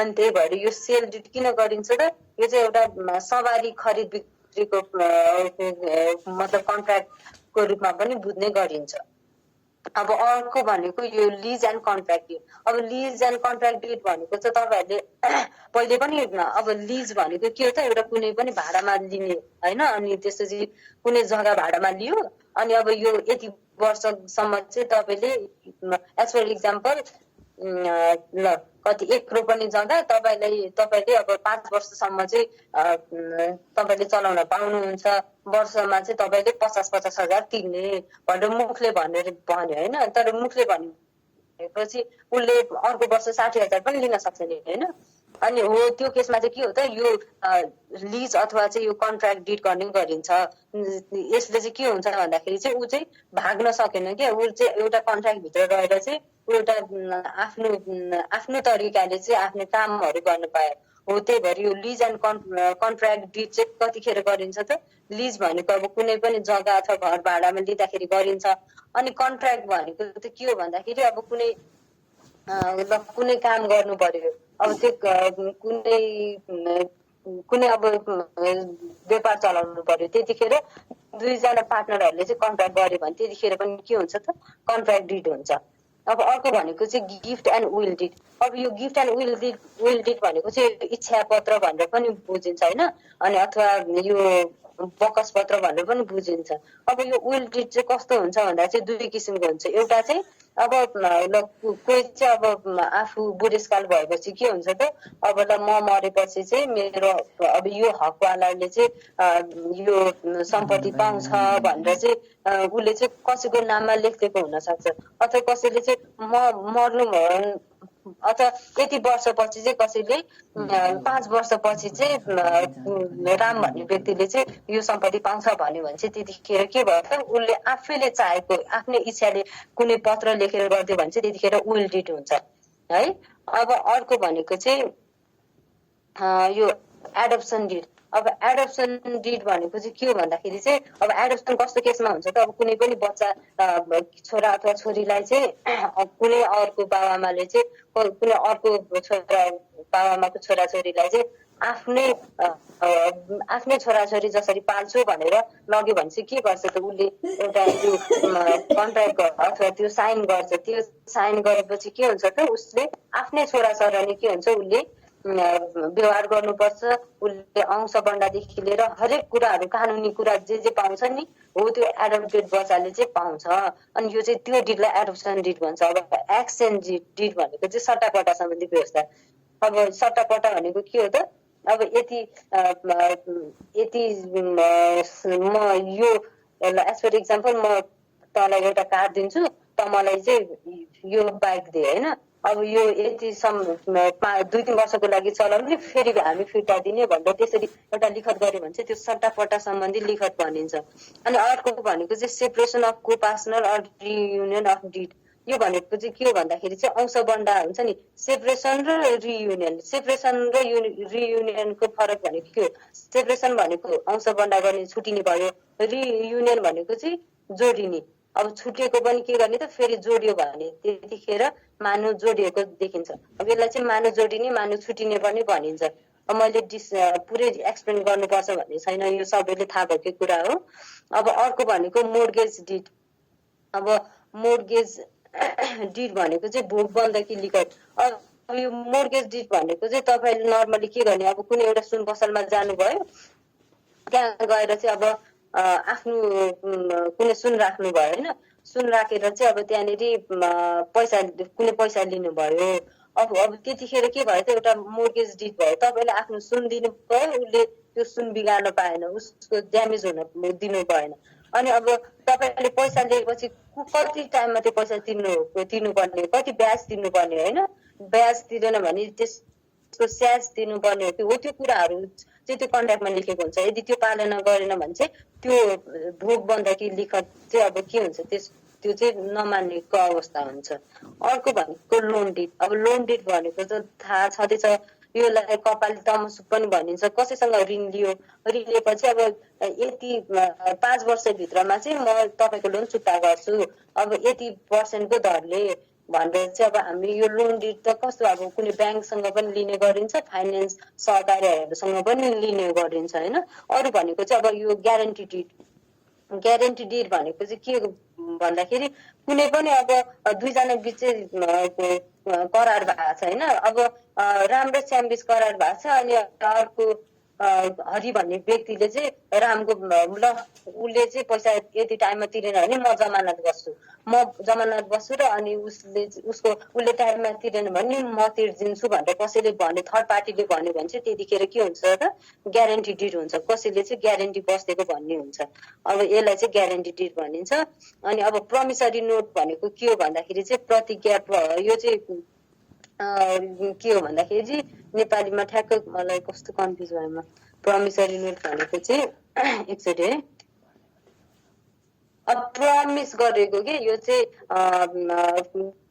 कुनै पनि यो कुनै एउटा काम दिएको हुन्छ, त्यो चाहिँ म टाइममा गर्छु, अथवा कुनै एउटा मान्छे अथवा कुनै अर्गनाइजेसनलाई चाहिँ पैसा तिर्नुपर्ने थियो, अनि ऊ आफू जान सकेन होइन, हो त्यतिखेर चाहिँ कुनै अर्को व्यक्तिलाई चाहिँ ल उसले चाहिँ अर्को व्यक्तिले चाहिँ यो टाइममा यो प्लेसमा चाहिँ त्यो पैसा पे गरिदिन्छ, अथवा त्यो पैसा चाहिँ उसले तिर्छ, अथवा कुनै पैसा उसले लिनु छ, त्यो पैसा चाहिँ म लिन आउन भ्याउँदिनँ, यो व्यक्तिलाई पठाइदिनु भनेर चाहिँ उसले चाहिँ आफूले नै अब प्रमिस गरेर कुनै व्यक्तिलाई चाहिँ आफ्नो प्रतिनिधिको रूपमा पठाइदियो भने चाहिँ त्यतिखेर चाहिँ प्रमिसरी नोट हुन्छ, एउटा प्रतिज्ञा पत्र भनेर चाहिँ बुझिन्छ होइन।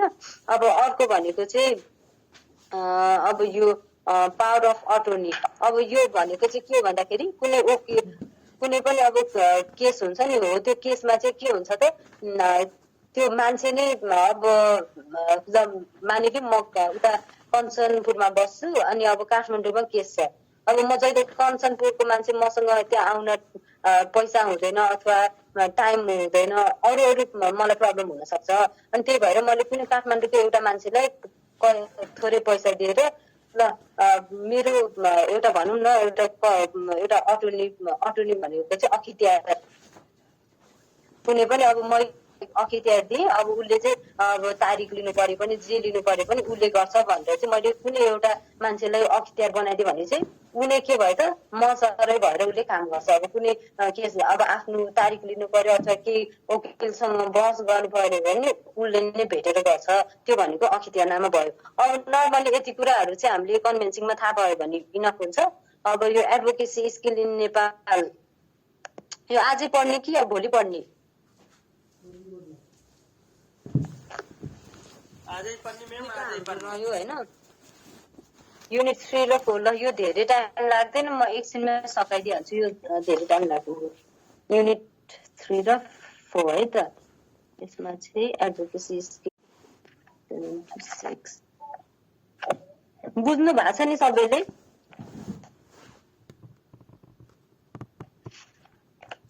बुझे हमें बुझे बुझिया छ यो त अझै धेरै इफेक्टिभ क्लास भएको छ। राम्रो हो राम्रो इफेक्टिभ क्लास छ, एकदम बुझ्यो म्याम, हजुरले पढाएको एकदम क्लियर छ। हुन्छ हस् ल ठिक छ। अब यो एडभोकेसी स्किल्स इन नेपाल होइन, नेपालमा चाहिँ अब ओकाला सम्बन्धी सिपहरू के हो, मैले अघि नै पनि अलिअलि त तपाईँहरूलाई बुझाइ पनि सकेँ होइन। मतलब कस्तो हुनुपर्छ, एउटा वकिल भएपछि चाहिँ कुन कसरी आचार संहितामा बस्नुपर्छ, उसले चाहिँ कसरी नियमहरूलाई चाहिँ पालना गर्नुपर्छ भन्ने कुरा मैले अघि नै भनिसकेँ होइन। तर पनि एउटा भनौँ न वकिल भइसकेपछि उसको के हो त, उसको एउटा खुबी भन्दा पनि उसको कला उसको आर्ट के हो त, उसको कला चाहिँ के हो त, बस गर्दाखेरि कस्तो कला अप्नाउनु पर्छ भन्ने कुरा चाहिँ हामी अब पढ्छौँ होइन। अब तपाईँहरूलाई चाहिँ यसलाई इङ्ग्लिसमा भन्दा पनि नेपालीमै सबैजना नेपालीमै पढ्नु भएको भएर नेपालीमै म भन्ने प्रयास गर्छु होइन। फर्स्टमा चाहिँ के हुन्छ त, अब इङ्ग्लिसमा भन्दाखेरि चाहिँ essential skill required to be a successful lawyer. Successful lawyer हुनको लागि के कुरा चाहिन्छ भन्दाखेरि चाहिँ अब फर्स्टमा नोइङ द ल, कानुनहरू के छन् त हो त्यो कुराहरू चाहिँ उसले थाहा पाउनु पर्यो। अब उसलाई कुनै केस आयो, उसलाई कानुनको बारेमै थाहा छैन, कुनै अंश सम्बन्धी मुद्दा आयो, उसलाई फ्यामिली ल थाहा छैन होइन, पारिवारिक थाहा छैन, उसलाई चाहिँ भनौँ न अंशबन्डा सम्बन्धी कुनै पनि प्रावधान थाहा छैन भने त्यतिखेर के हुन्छ त, ऊ सक्सेसफुल लयर हुँदैन।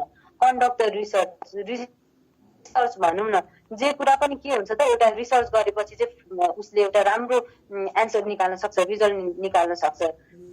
केस आयो अनि उसले त्यो केसमा चाहिँ त्यो मुद्दा केसँग रिलेटेड छ त्यो सम्बन्धी चाहिँ एकदम गहिरो रिसर्च हुनुपर्छ। अनि बल्ल के हुन्छ त, उसले चाहिँ यो केसमा चाहिँ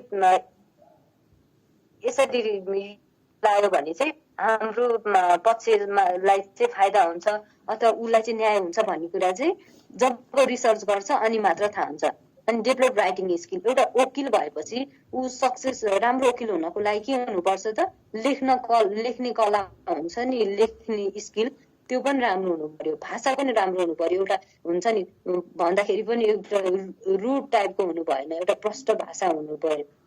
अर्को भनेको चाहिँ क्रिटिकल थिङ्किङ क्या, अब जे हो टक्क सार्ने अथवा यो कानुन हो, यो कानुनले यस्तो भनेको भनेर त्यसलाई एनालाइसिस गर्न खोज्नु पर्यो क्या, आफ्नो थिङ्किङ भनौँ न, त्यसलाई चाहिँ अझ के गर्ने त, त्यसलाई भनिन्छ नि। अब एउटा इक्जाम्पलै दिउँ, अब्राहम लिङ्कनले त सबैले चिन्नुहुन्छ होइन। अब्राहम लिङ्कनले चाहिँ अब एउटा कोर्टमा बहस गरिराख्नु भएको थियो होइन, त्यतिखेर चाहिँ बहस आफू एउटा पक्षको भयो, विपक्षीको वकिल चाहिँ आयो, अब्राहम लिङ्कन टाइमै कोर्टमा उपस्थित हुनुहुन्छ होइन। अब अर्को विपक्षी चाहिँ हतारेर आयो अनि कोर्टमा गएर चाहिँ वकिलको अगाडि गएर के भन्यो भन्दाखेरि चाहिँ पक्षले भनेको सबै कुरा गलत हो। अनि त्यसपछि मैले इक्जाम्पल दिन खोजिरहेको छु होइन, पछिले भनेको सबै कुरा गलत हो, यो गर्न पाइँदैन, मैले भनेको कुरा ठिक छ भनेर त्यो विपक्षीले भन्यो। अनि त्यो भनेपछि अब्राहम लिङ्कनले चाहिँ एउटा थिङ्किङ गरे, क्रिटिकल थिङ्किङ गरे। अनि उसले चाहिँ जजको सामुन्ने के भन्यो भन्दाखेरि चाहिँ जो वकिल एउटा कोर्टमा टाइममा आउँदैन अनि त्यो वकिलले चाहिँ के पनि लगाएको हुन्छ भन्दाखेरि चाहिँ त्यो हुन्छ नि सुरालको त्यो सुराल पनि अब एउटा त्यो तुना राम्रोसँग बाँध्या हुन्न, अथवा उल्टो उसले चाहिँ आफ्नो एउटा सुरालै उल्टो लगाइरहेको छ भने यस्तोले चाहिँ अब एउटा कसरी राम्रो न्याय दिन सक्छ। एउटा भनौँ न त्यतिखेर अब्राहम लिङ्कनले लको कुरा गरेनन् अथवा अरू कुरा रेगुलेसनको कुरा गरेनन्, उसले क्रिटिकल थिङ्क गरे क्या, कसरी त्यो केसलाई चाहिँ घुमाएर भनौँ न, घुमाएर भन्दा नराम्रोतिर घुमाएर होइन कि, एउटा हुन्छ नि कुनै पनि मान्छे एउटा बाहिरी रूपमा पनि त हेर्नु पर्यो नि त, ऊ चाहिँ एउटा टाइममा सिन्सियर भइरहेको छैन अनि ऊ एउटा कपडै उसले उल्टो लगाइरहेछ भने उसले कसरी अरूको राम्रोमा बोल्छ अथवा प्लस पोइन्टमा बोल्छ भन्ने कुरा चाहिँ अब्राहम लिङ्कनले त्यहाँ गरेको देखिन्छ। अब के छ त्यहाँ भन्दाखेरि एउटा क्रिटिकल थिङ्किङ भन्ने कुरा पनि के हो त, एउटा पढेर त छँदैछ तर उसले चाहिँ एउटा एनालाइसिस, त्यो इन्भाइरोमेन्टलाई एनालाइसिस गरेर चाहिँ कसरी गर्ने भन्ने कुरा चाहिँ एउटा सक्सेसफुल लयरमा चाहिँ डिपेन्ड हुन्छ। अर्को भनेको चाहिँ अनेस्ट, ऊ चाहिँ एकदम के हुनु पर्यो त, ऊ चाहिँ अनेस्ट हुनु पर्यो, आफ्नो काममा चाहिँ सिन्सियर हुनु पर्यो होइन। अनि अर्को भनेको चाहिँ एउटा कम्युनिकेसन स्किल भनौँ न, ऊ चाहिँ कसरी अब अरूसँग बोल्ने शैलीदेखि लिएर रेस्पेक्ट गर्ने तरिकाहरू चाहिँ के हुनु पर्यो त, उसमा हुनु पर्यो। अर्को भनेको चाहिँ अब उसले चाहिँ आफ्नो क्लाइन्टको चाहिँ के गर्नु पर्यो त, धेरै कुराहरू थाहा हुन्छ उसलाई, उसले चाहिँ त्यसलाई कन्फिडेन्स राख्नु पर्यो। के पनि भनिन्छ भन्दाखेरि चाहिँ एउटा जहिले पनि एउटा डक्टरलाई पेसेन्टले चाहिँ सबै कुरा खुलेर भन्छ, उसलाई त्यतिखेर के गर्नु पर्यो त, उसको प्राइभेसी मेन्टेन गर्नु पर्यो। त्यस्तै अर्को प्रोफेसन पनि कुन हो भन्दा वकिल हो, जसलाई चाहिँ क्लाइन्टले आफ्नो सबै कुरा नझुक्काइकन भन्छ र त्यो कुरा उसले के गर्नु पर्यो त, प्राइभेसी मेन्टेन गरिदिनु पर्यो। उसले चाहिँ सुन्यो अनि अरूलाई लगेर बाहिर उसको कुरा खुलाइदियो भने त्यतिखेर के हुन्छ त, त्यतिखेर चाहिँ त्यो वकिल चाहिँ के हुन त, एउटा सक्सेसफुल वकिल हुँदैन है। अब अरू भनेको चाहिँ कस्तो छ भन्दाखेरि चाहिँ अब पक्षको कुरा ध्यानपूर्वक सुन्नुपर्छ, क्लाइन्ट जो हो उसको कुरा एकदम ध्यानसँग सुन्नु पर्यो होइन कानुन व्यवसायले। अर्को भनेको चाहिँ मुद्दाका तथ्य, कानुनी सिद्धान्तहरू चाहिँ एकदम गहिरो अध्ययन र विश्लेषण पनि गर्नुपर्छ। अर्को भनेको चाहिँ मुद्दाका पक्षहरूको समस्याहरूलाई चाहिँ एउटा सूक्ष्म ढङ्गले चाहिँ अध्ययन गर्ने होइन, आफ्नो पक्षको चाहिँ अब त्यसलाई अध्ययन गरेर विवेचना पनि गर्ने, यो पनि उसको एउटा कला हो। अर्को चाहिँ कानुन र नजिरको उचित ठाउँमा उचित तहले प्रयोग गर्ने, कानुन पनि नजिरहरू पनि हुन्छ नि, हो त्यो नजिरलाई चाहिँ ठ्याक्क जुन ठाउँमा मिल्छ त्यो ठाउँमा पनि राख्नु पर्यो, हो त्यो पनि के हो त, उसको कलामा पर्यो होइन। अनि आफ्नो ल फर्ममा बसी काम गर्ने, अनि अब छिटो छरितो र प्रभावकारी तहले चाहिँ आफ्नो कार्य सम्पादनहरू गर्ने, यो पनि के हो त, एउटा राम्रो वकिलको चाहिँ गुण हो होइन। अर्को चाहिँ के हो त, अदालतमा चाहिँ बहस पैरवी गर्दाखेरि चाहिँ टाइममा उपस्थित हुने, एउटा शिष्ट रूपमा चाहिँ के गर्ने त, प्रस्तुत हुने होइन। अब खास कुरालाई चाहिँ के गर्ने त, खास ढङ्गले नै संक्षिप्त रूपमा चाहिँ वर्णन गर्ने होइन। अनि अरू भनेको चाहिँ कानुन व्यवसायले चाहिँ जहिले पनि आचार संहितालाई चाहिँ के गर्नु पर्यो त, अध्ययन पनि गर्नु पर्यो। उसले कतिखेर लागू गर्छ भन्दा चाहिँ जब उसले पटक अध्ययन गर्छ बल्ल अनि लागू गर्छ। अर्को भनेको चाहिँ व्यवसायिक गुणदेखि लिएर क्षमताको पनि विकास गर्नु पर्यो। अनि अरू भनेको अब यस्तै पक्षसँग चाँडै रिसाउने झर्किने, विपक्षी, यसमा चाहिँ पक्ष मात्र होइन कि विपक्षी जोसँग पनि रिसाउने झर्किने यस्तो काम गर्नु भएन। अर्को भनेको चाहिँ एउटा वकिल भइसकेपछि चाहिँ स्पष्ट रूपमा चाहिँ एउटा प्रष्टसँग चाहिँ यो वाक भनौँ न बस गर्ने चाहिँ अब उसको शैली चाहिँ के हुनु पर्यो त, एउटा प्रष्ट हुनु पर्यो, त्यसलाई चाहिँ व्यवस्थापन पनि गर्नु पर्यो होइन। अब अरू डिफ्रेन्स छन्, एउटा वकिल चाहिँ के हुनु पर्यो त, स्वतन्त्र हुनु पर्यो, ऊ चाहिँ एउटा भनौँ न टाइममा अब एउटा गोपनीयताको कुराहरूदेखि लिएर होइन, एउटा लोयालिटीको कुरा, उत्तरदायित्वको कुराहरूदेखि लिएर यो सबै कुरामा चाहिँ के हुनु पर्यो त, वकिल चाहिँ के हुनु पर्यो त,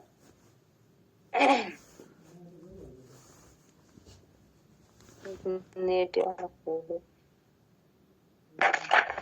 हेलो ल मेरो नेट अलिक स्लो भएको जस्तो भएको थियो, चाहिँ के हुनु पर्यो, इमान्दार हुनु पर्यो। ऊ चाहिँ अब यो अधिकार, मानव अधिकार, समान अधिकारदेखि लिएर हो हरेक कुराहरूमा चाहिँ ऊ चाहिँ के हुनु पर्यो त, एउटा अगाडि नै त्यसमा चाहिँ सतर्क भएर अथवा ऊ चाहिँ त्यो कुरालाई एनालाइसिस गरेर चाहिँ अगाडि बढ्नु पर्यो, अनि बल्ल ऊ चाहिँ एउटा के हुन्छ त, राम्रो वकिल हुन सक्छ। अब यो एडभोकेसी स्किल इन नेपालमा चाहिँ के छ भन्दाखेरि अब यहाँ मैले नर्मली यो कुराहरू भने होइन, यसमा यहाँ युनिट 3 मा टपिक वाइज पनि छुट्याइदिएको छ। अब यो कम्युनिकेसन स्किल भनेर मैले डिफाइन गरिराख्नु परेन। अब यसमा के छ, प्रेजेन्टेसन, क्लाइन्ट इन्टरभ्यू। प्रेजेन्टेसन भनेको चाहिँ के भन्दाखेरि अब कुनै पनि केस आयो, त्यो केस आएपछि चाहिँ त्यो क्लाइन्ट अब केसलाई चाहिँ कसरी प्रेजेन्ट गर्ने, कसरी लेख्ने, कसरी कोर्टमा चाहिँ प्रस्तुत गर्ने भन्ने कुरा पर्छ। अर्को क्लाइन्ट इन्टरभ्युइङ एन्ड एडभाइसिङ। अब क्लाइन्ट आयो होइन, क्लाइन्ट आएपछि चाहिँ अब उसको कुरा चाहिँ अब ल ऊ बोलेछ, आफू चाहिँ हो भनेछ, अब मतलब उसलाई कस्तो फिल गराउनु पर्यो भन्दाखेरि चाहिँ उसले मेरो कुरा एकदम सुनेछ, मतलब उसलाई यस्तो फिल गराउनु पर्यो कि उसको सबै कुरा सुनेर चाहिँ उसलाई चाहिँ उसले न्याय दिन्छ भन्ने चाहिँ फिल हुनुपर्छ क्लाइन्टलाई।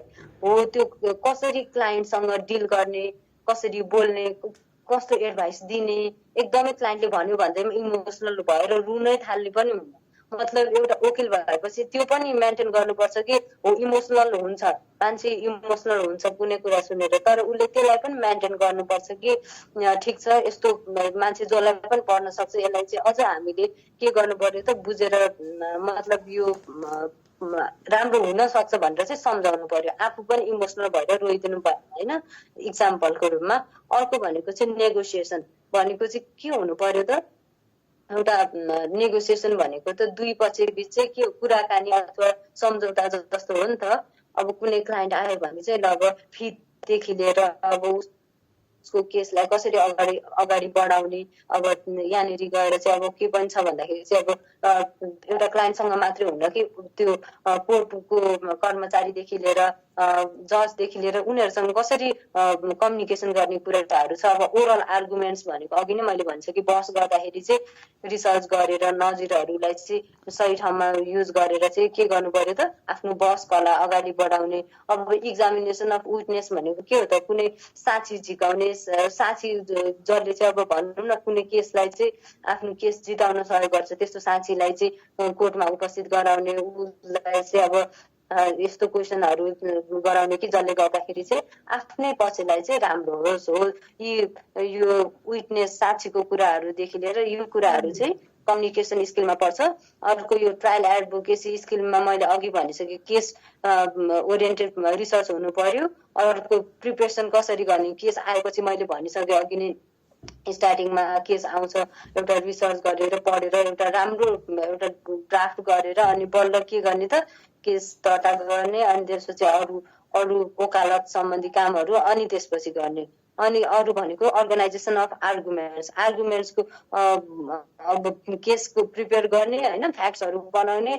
अनि अब आर्गुमेन्ट भनेको चाहिँ के गर्ने त, ल यस्तो कुनै पनि मेरो पक्षले चाहिँ चोरी गरेको छैन भन्यो अनि त्यसपछि अनि उसले अब कसैले पनि मेरो पक्षले चोरी गरेको छैन त्यसैले अर्को पक्षले चाहिँ यतिकै झुटो आरोप लाउन पाउँदैन, यो कानुनमा यस्तो लेखेको छ भनेर चाहिँ के गर्ने त, त्यो कुनै पनि कुरालाई चाहिँ लसँग रिलेट गरायो भने चाहिँ त्यतिखेर आर्गुमेन्ट के हुन्छ त्यो एउटा पर्फेक्ट आर्गुमेन्ट हुन्छ। अब कुनै पनि यो हामी वकालत गर्दाखेरि चाहिँ कहिले पनि यस्तो आर्गुमेन्ट बनाउनु हुन्न कि जसमा चाहिँ ल जोडेको नहोस्। अब कुनै पनि उ गर्ने अब इक्जाम्पलको रूपमा चाहिँ अब इमोसनल खालको त्यो आर्गुमेन्ट पनि हुनु भएन। अब उसले चाहिँ महिलालाई कुट्यो, महिला त अलिकति कमजोर हुन्छ त्यसलाई कुट्न पाउँदैन भनेर चाहिँ भन्नु भएन। उसले कानुनी रूपमा चाहिँ महिलालाई चाहिँ कानुनले पनि प्रोटेक्सन गरेको छ, के अरे राइट टु वुमन के अरे महिलाको हक भनेर कानुनमा व्यवस्था छ भनेर त्यसरी कानुनलाई रिलेट गरायो भने चाहिँ त्यतिखेर के हुन्छ त, एउटा हाम्रो भनौँ न आर्गुमेन्ट पनि के हुन्छ त लिगल आर्गुमेन्ट हुन्छ, जसले पनि सुन्छ। तर इमोसनल अथवा रुड टाइपको त्यस्तो आर्गुमेन्ट भयो भने चाहिँ के हुन्छ त, त्यो चाहिँ वकिलको त्यो भनौँ न त्यो इथिक्सभित्र चाहिँ पर्दैन है। बुझिराख्नु भएको छ नि? एकदम बुझिए म्याम। ल ल हो म्याम बुझ्छ। ल सुतिसक्नु त भएको छैन नि तपाईँहरू? छैन नि, छैन यस्तो क्लासमा त 12 बजेसम्म नि सुत्दैन म्याम। अलिअलि हो पायो यसो हजुरले पढाएपछि चाहिँ अब इक्जाम चाहिँ राम्रो होला कि लेख्न सक्छौँ कि जस्तो लागिरहेको छ अब चाहिँ। 50 मार्क्स हो, दुईटा क्वेशन राम्रो। इन्ट्रेस्ट लयरिङ स्किल भनेर छ होइन, यसमा चाहिँ म हल्का तपाईँहरूलाई थोरै डिफाइन गरिदिन्छु, त्यति भएपछि कन्सेप्ट बुझेपछि त जति पनि लेख्न सकिन्छ है। ल त्यसलाई पनि अब लगभग 10 मिनट जतिमा सकिन्छ। हुन्छ अब अलिकति समराइजतिर जाउँ। ढिलो आयो त्यही भएर पनि हो, ठिकै छ।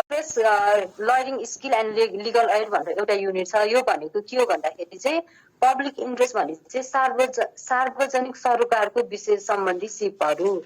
अब यो चाहिँ के छ भन्दाखेरि चाहिँ अभियसली ल भनेको अथवा लिगल फिल्ड चाहिँ केसँग जोडेको हुन्छ भन्दाखेरि चाहिँ एउटा सामाजिक भनौँ न त्यसको परोपकारको लागि अथवा समाजमा न्याय दिनको लागि नै बनाएको हुन्छन् होइन। लहरू किन बनाइन्छ त भन्दाखेरि त्यो कन्फ्लिक्टलाई म्यानेज गर्न नै बनाएको हो। तर पनि यो पब्लिक इन्ट्रेस्ट भनेको चाहिँ हामी के बुझ्छौँ नर्मली भन्दाखेरि चाहिँ यो चाहिँ कसले गर्छ त एउटा गभर्मेन्टले नै गरिरहेको हुन्छ किन भन्दा गभर्मेन्ट नै एउटा रेस्पोन्सिबल ठाउँ हो जसले जोसँग चाहिँ हामी ढुक्क हुन्छौँ कि अब ल कुनै एउटा रोड बनाउनु पर्यो त्यतिखेर चाहिँ यो शेरबहादुर देवालले यो रोड बनाइदिएला भन्न परेन अथवा ल यो धनी मान्छे चाहिँ यसले बनाउँछ भन्न परेन यो पब्लिक भनौँ न यो पब्लिक इन्ट्रेस्ट भनेपछि चाहिँ जहिले पनि गभर्मेन्टले चाहिँ हेर्नुपर्ने विषयहरू पर्छ जसमा चाहिँ रोड अनि एजुकेसन इलेक्ट्रिसिटी होइन ट्रान्सपोर्टेसन यस्तो कुराहरू चाहिँ पर्छ होइन अब यसलाई चाहिँ हामी सार्वजनिक सरोकारको विषयहरू भनेर पनि बुझ्ने गर्छौँ अब यसमा चाहिँ के हुन्छ भन्दाखेरि चाहिँ यसमा चाहिँ एकजनाको हितको कुरा हेरिँदैन यो पब्लिक इन्ट्रेस्ट लयरिङ चाहिँ कसको यो चाहिँ एउटा सामूहिक हितको रूपमा चाहिँ हेरिन्छ एज फर इक्जाम्पल अब कुनै दलित अनि त्यसपछि अब यो अपाङ्ग होइन अनि त्यसपछि अब महिला अनि बच्चा बालबालिका हो यिनीहरूलाई चाहिँ के छ भन्दाखेरि चाहिँ एउटा भनौँ न यो अब यो दलित समुदाय जनजाति यी समुदायहरूलाई चाहिँ के छ भन्दाखेरि चाहिँ एउटा ठाउँदेखि लिएर आर्थिक रूपमा पनि विचलित व्यक्तिहरू हुन् नि त यिनीहरू हो यिनीहरूलाई चाहिँ के छ त एउटा संविधानले नै कानुनले नै एउटा प्रोटेक्सन दिएको देखिन्छ होइन अब यो पब्लिक इन्ट्रेस्ट चाहिँ कसको लागि गरिन्छ भन्दा जो चाहिँ आफूले गर्न सकिरहेको छैन जो चाहिँ अलिकति पीडित छ होइन हो त्यस्तो व्यक्ति अथवा त्यस्तो समुदायहरूलाई गर्ने गरिन्छ र यो एग्रिगेटमा चाहिँ के हो भन्दाखेरि चाहिँ सार्वजनिक सरकारको विषय अब इक्जाम्पलको रूपमा कुनै होइन अब यो fund as per example Bhrikuti मण्डपमा चाहिँ धेरै आन्दोलन हुने अनि त्यसपछि अरू भाषणहरू धेरै हुने अनि भनौँ न यस्तै कार्यक्रमहरू चाहिँ बढी हुने गर्छन् होइन त्यसले गर्दा चाहिँ के भयो त साउन्ड पोल्युसन भयो अब त्यहाँनिर स्कुल कलेजहरू छन् ल कलेज आरआर कलेज धेरै छन् नि त हो त्यो कलेजहरू भयो होइन हो त्यो कलेजमा पढाइ हुन्छ त्यहाँनिर चाहिँ जहिले एउटा भाषण भइरहेको हुन्छ कहिले आन्दोलन हुन्छ हो त्यसले गर्दा के भयो त एउटा नोइज पोल्युसन भयो नोइज पोल्युसन भएपछि के भयो त ल अब कुनै एउटा व्यक्तिले चाहिँ गएर अब ल रिट हाल्यो यहाँनिर चाहिँ यसरी गर्न पाइँदैन यसले गर्दा चाहिँ यहाँको जनतालाई यहाँको सिटिजनलाई यहाँको स्टुडेन्टहरूलाई चाहिँ हल्ला भयो भनेर चाहिँ उसले कोर्टमा गएर रिट हाल्यो भने चाहिँ त्यो कस्तो खालको मुद्दा बन्छ भन्दाखेरि चाहिँ पब्लिक इन्ट्रेस्ट लिटिगेसनको त्यहाँ चाहिँ एउटा व्यक्तिको हित भएन कि त्यहाँ चाहिँ धेरै व्यक्तिहरूको हित भयो हो मैले के बुझाउन खोजेको भन्दा चाहिँ पब्लिक इन्ट्रेस्ट भनेको चाहिँ एकजनाको हितको लागि गरिँदैन सबैको हितको लागि गरिन्छ हो यो पब्लिक इन्ट्रेस्ट लयरिङ पनि के हो भन्दाखेरि चाहिँ जसले चाहिँ एउटा जुन समुदाय छन् जुन त्यो ग्रुप छन् ती ग्रुपहरूलाई चाहिँ के गर्ने त सपोर्टको लागि गरिने जुन विषयहरू छन् अथवा जुन वकालतहरू छन् त्यो चाहिँ पब्लिक इन्ट्रेस्टमा चाहिँ पर्छ है अब अरू भनेको चाहिँ अब यो लयरिङ स्किल्स त मैले अघि नै पनि पढाइसकेँ होइन एउटा लयरले चाहिँ के स्किल चाहिन्छ एउटा कला के चाहिन्छ भनेर मैले अघि नै स्पष्ट रूपमा पढाइसकेँ अब मेनली चाहिँ हामी अब यो लिगल एडमा जाउँ है लिगल एड भनेको चाहिँ के हो त भन्दाखेरि कानुनी सहायता अब के छ त अब यो साँच्चै भन्यो भने चाहिँ जब मान्छे भन्छ नि मान्छेलाई मतलब हुन्छ नि कहिले पनि यो केस अब कानुन अब यो केस नलागोस् भन्छ नि किन भन्दा जब केस लाग्छ त्यसलाई टेन्सनदेखि लिएर आर्थिक रूपमा पनि के हुन्छ त धेरै गाह्रो हुन्छ के अब धनी त धनी छ धनीलाई पनि गाह्रो हुन्छ कतिपय केसमा प्रायः के हुन्छ गरिबलाई के हुन्छ त ऊ आफै पनि पीडित हुन्छ अर्को पछिले उसलाई पेलिरहेको हुन्छ त्यसमा पनि आर्थिक रूपमा पनि के हुन्छ त पीडित हुन्छ हो यस्तो अवस्थामा चाहिँ यो कानुनी सहायता भनेर चाहिँ किन ल्यायो भन्दा चाहिँ जो चाहिँ असक्षम छन् जुन व्यक्तिहरू चाहिँ आफूले आफ्नो त्यो कानुन व्यवसायहरूलाई चाहिँ एउटा फी तिर्न सक्दैनन् बस पैरवीदेखि लिएर हुन्छ नि बस सम्बन्धी अथवा कानुन सम्बन्धी चाहिँ हरेक काम कारबाही चाहिँ उनीहरू गर्न सक्दैनन् भने चाहिँ एउटा निशुल्क रूपमा चाहिँ कुनै पनि अब कानुन व्यवसायीले अथवा यो भनौँ न यो ल फर्महरू छन् अब तिनीहरूले चाहिँ कुनै पनि एउटा निशुल्क रूपमा चाहिँ सहयोग गर्यो भने चाहिँ कानुनी सेवा भनेर बुझिन्छ अब यो लिगल एड चाहिँ कसले गर्छ भन्दाखेरि चाहिँ चाहिँ सरकारले पनि मतलब सरकारी पनि हुन सक्छ अथवा यो प्राइभेट पनि हुन सक्छ। कुनै सरकार अब यो एनजिओ आइएनजिओ होइन, अब यो माइती नेपाल अनि त्यसपछि अब अरू अर्गनाइजेसनहरू छन् नि, हो ती अर्गनाइजेसनहरूले चाहिँ ह्युमन राइट्स अब यो सोसल एक्टिभिस्ट हो तिनीहरूले कुनै पनि अब यो फ्री रूपमा चाहिँ सहयोग गरिदियो भन्ने चाहिँ त्यतिखेर पनि लिगल एड हुन्छ। अब कुनै एउटा वकिलले होइन उसले चाहिँ ल कुनै एउटा क्लाइन्ट आयो उसँग पैसा छैन भनेपछि चाहिँ उसले एउटा ल म सहयोगी गरिदिन्छु भनेर निशुल्क रूपमा चाहिँ उसलाई कानुनी सेवा दियो भने त्यतिखेर पनि के हुन्छ त एउटा कानुनी सहायता हुन्छ। अब यसमा चाहिँ के मेन कुरा बुझ्नु पर्छ भन्दाखेरि चाहिँ कानुनी सहायता भनेको चाहिँ सरकारले मात्रै गर्छ भन्ने छैन। यसमा चाहिँ कुनै एउटा व्यक्तिले पनि गर्न सक्छ, एउटा संस्थाले पनि गर्न सक्छ अथवा कुनै एनजिओ आइएनजिओ सरकारी निकायले पनि गर्न सक्छन् भनेर चाहिँ हामीले बुझ्न सकिन्छ। अब यसमा चाहिँ के छ भन्दाखेरि चाहिँ अब यो कानुनी सहायताका प्रकारहरू भनेर पनि लेखिएको छ होइन, जसमा चाहिँ यो वैधानिक वकिल बाट चाहिँ कानुनी सहायता लिने होइन। अब यसमा चाहिँ अब प्रोबोनो सर्भिस भनेर चाहिँ हामीले इङ्ग्लिसमा पढ्छौँ। अब जसमा चाहिँ के छ भन्दाखेरि चाहिँ अब कुनै अब नेपाल सरकारले नै अब जो असक्षम छन्, जो चाहिँ अब यो बालक होइन, वृद्ध रोगी त्यस्तो छन्, हो ती व्यक्तिहरूलाई चाहिँ अलिकति कानुनी रूपमा चाहिँ उनीहरूसँग आर्थिक रूपमा पनि पैसा हुँदैन अनि अब जो चाहिँ अलिकति सामाजिक रूपमा पनि पछाडि परेका त्यस्तो व्यक्ति छन् त्यस्तोलाई चाहिँ सरकारले नै के गरेको छ त एउटा कानुनी सहायता वैधानिक वकिल भनेर खटाएको हुन्छ। तिनीहरूले चाहिँ के गर्छन् त त्यस्तोहरूलाई एउटा फ्री रूपमा केसहरू लड्छन् र त्यो उनीहरूलाई स्यालेरीदेखि लिएर उनीहरूको सुविधाहरू चाहिँ सरकारले नै दिने गरेको देखिन्छ। अनि एकचोटि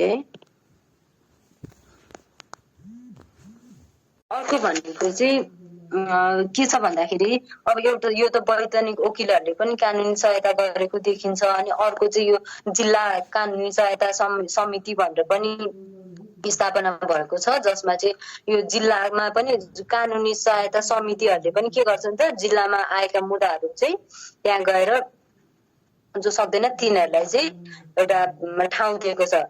आर्थिक रूपमा जसले पैसा तिर्न सक्दैन तिनीहरूको अब वकिल कोही बसेर चाहिँ बसहरू गरिदिने मुद्दा लिने त्यो छ। अरू चाहिँ विभिन्न सङ्घ संस्थाहरूले चाहिँ निशुल्क रूपमा चाहिँ के गर्ने त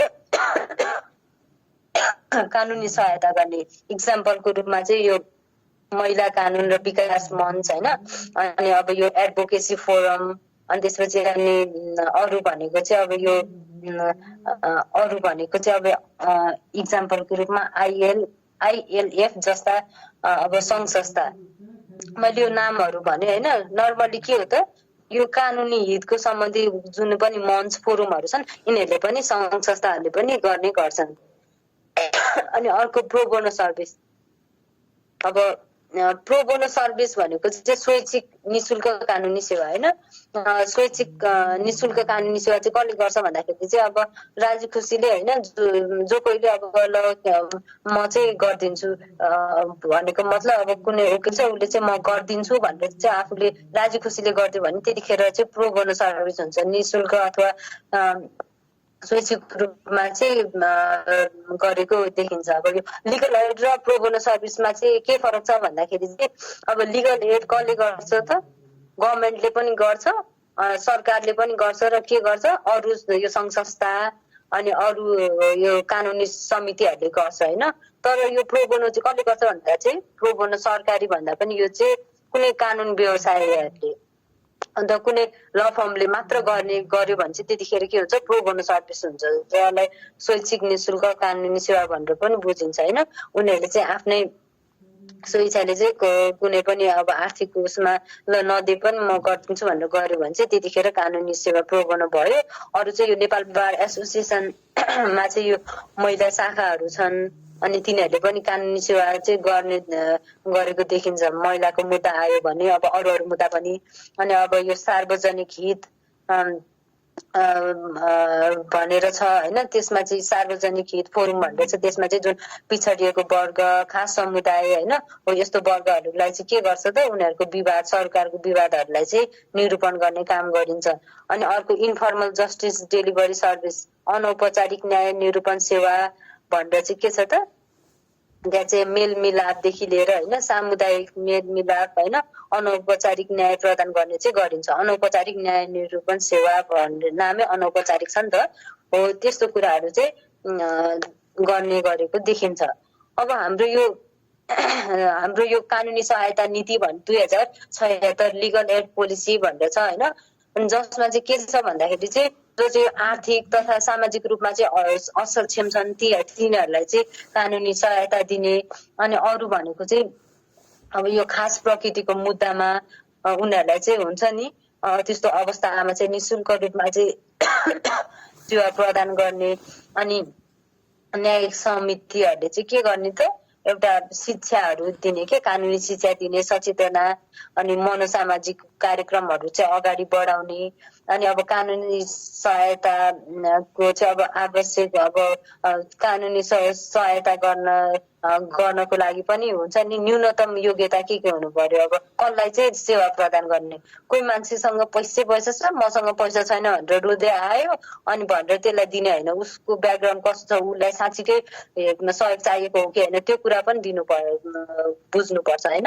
अरू भनेको चाहिँ अब के हो त, उसको निशुल्क कानुन सहायता दिँदाखेरि चाहिँ होइन, अब उसको क्षमता अभिवृद्धि कसरी अगाडि गर्ने। अब उसलाई सहायता त दियो होइन, तर उसलाई उसको क्षमता चाहिँ ल ठिक छ, अब पैसा नदिएर मैले हार्ने हो कि भन्ने हुन्छ नि त, उनीहरूलाई चाहिँ अब एउटा क्षमता पनि अभिवृद्धि गराउने।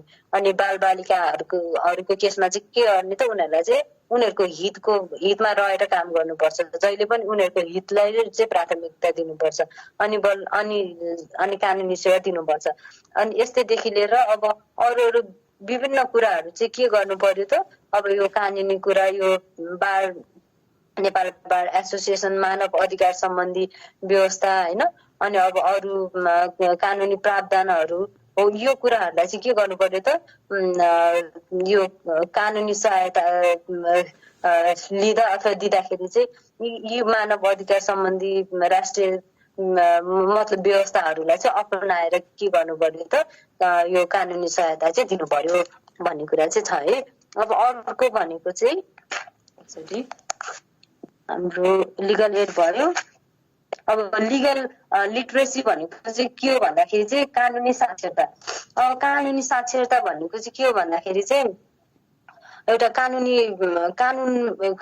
चाहिँ छ होइन, तर त्यो कानुनलाई चाहिँ कसरी अब साक्षरता भनेको एज फर इक्जाम्पल अब हाम्रो यो ल क्याम्पसहरू छन् होइन, अब मास्टर्स पढाइ हुन्छ, एलएलबी पढाइ हुन्छ, बिएलएलबी पढाइ हुन्छ, अहिले त +2 पनि ल पढाइरहेछ। त्यो के हो भन्दाखेरि चाहिँ एउटा कानुनलाई चाहिँ के हो त पढाइएको, जहाँ चाहिँ के हुन्छ त एउटा राम्रो वकिलहरू चाहिँ त्यहाँबाट निकाल्ने कुरालाई नै एउटा कानुनी साक्षरता भनिन्छ। अब कसैलाई कानुन पढायो तर उसलाई चाहिँ कानुन के हो, कानुनले के गर्छ होइन, अब उसले न्याय कुनै पनि अब एउटा व्यक्तिलाई चाहिँ न्याय दिन्छ कि दिँदैन हो, त्यो कुराहरू चाहिँ आवश्यक छ। कानुन पढ्यो तर उसले चाहिँ कानुनको अपोजिटमा कुनै काम गर्न थाल्यो भने चाहिँ त्यतिखेर कहिले पनि कानुन साक्षर हुँदैन क्या। कानुनी लिगल लिटरेसी भनेको चाहिँ जसले चाहिँ अब यो ल पढिरहेछन् अथवा जो चाहिँ अब नपढी पनि उनीहरूलाई चाहिँ कसरी अब लको कुराहरू, कानुनको कुराहरूलाई चाहिँ कसरी उनीहरूले थाहा पाउने, कसरी उनीहरू त्यसमा चाहिँ एउटा सक्षम हुने भन्ने कुरा नै यो लिगल लिटरेसी अथवा साक्षरता सम्बन्धी कुराहरू हो।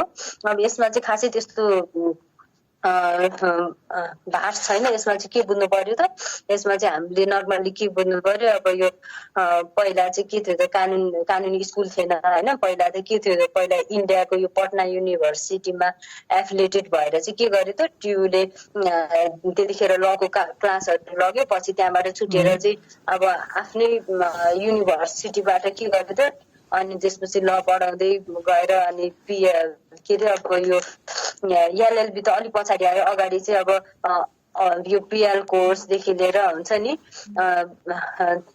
ती कोर्सहरू आउँदै गएर चाहिँ एलएलबी विकसित हुँदै गयो। त्यसपछि फेरि अलि पछि चाहिँ बिए एलएलबी आयो अनि त्यस्तै मास्टर्सदेखि लिएर के भयो त लमा पनि एउटा लिटरेट पिपलहरूको चाहिँ के भयो त उब्जाउ भयो त्यतिखेर चाहिँ अनि बल्ल के भयो त न्यायको कुराहरू पनि अनि बढ्न थाल्यो र जो मानिसहरू छन् उनीहरूले पनि एउटा न्याय पाएको चाहिँ अनुभूति गर्न थाल्यो। यसलाई चाहिँ एउटा लिगल लिटरेसी भनेर बुझिन्छ।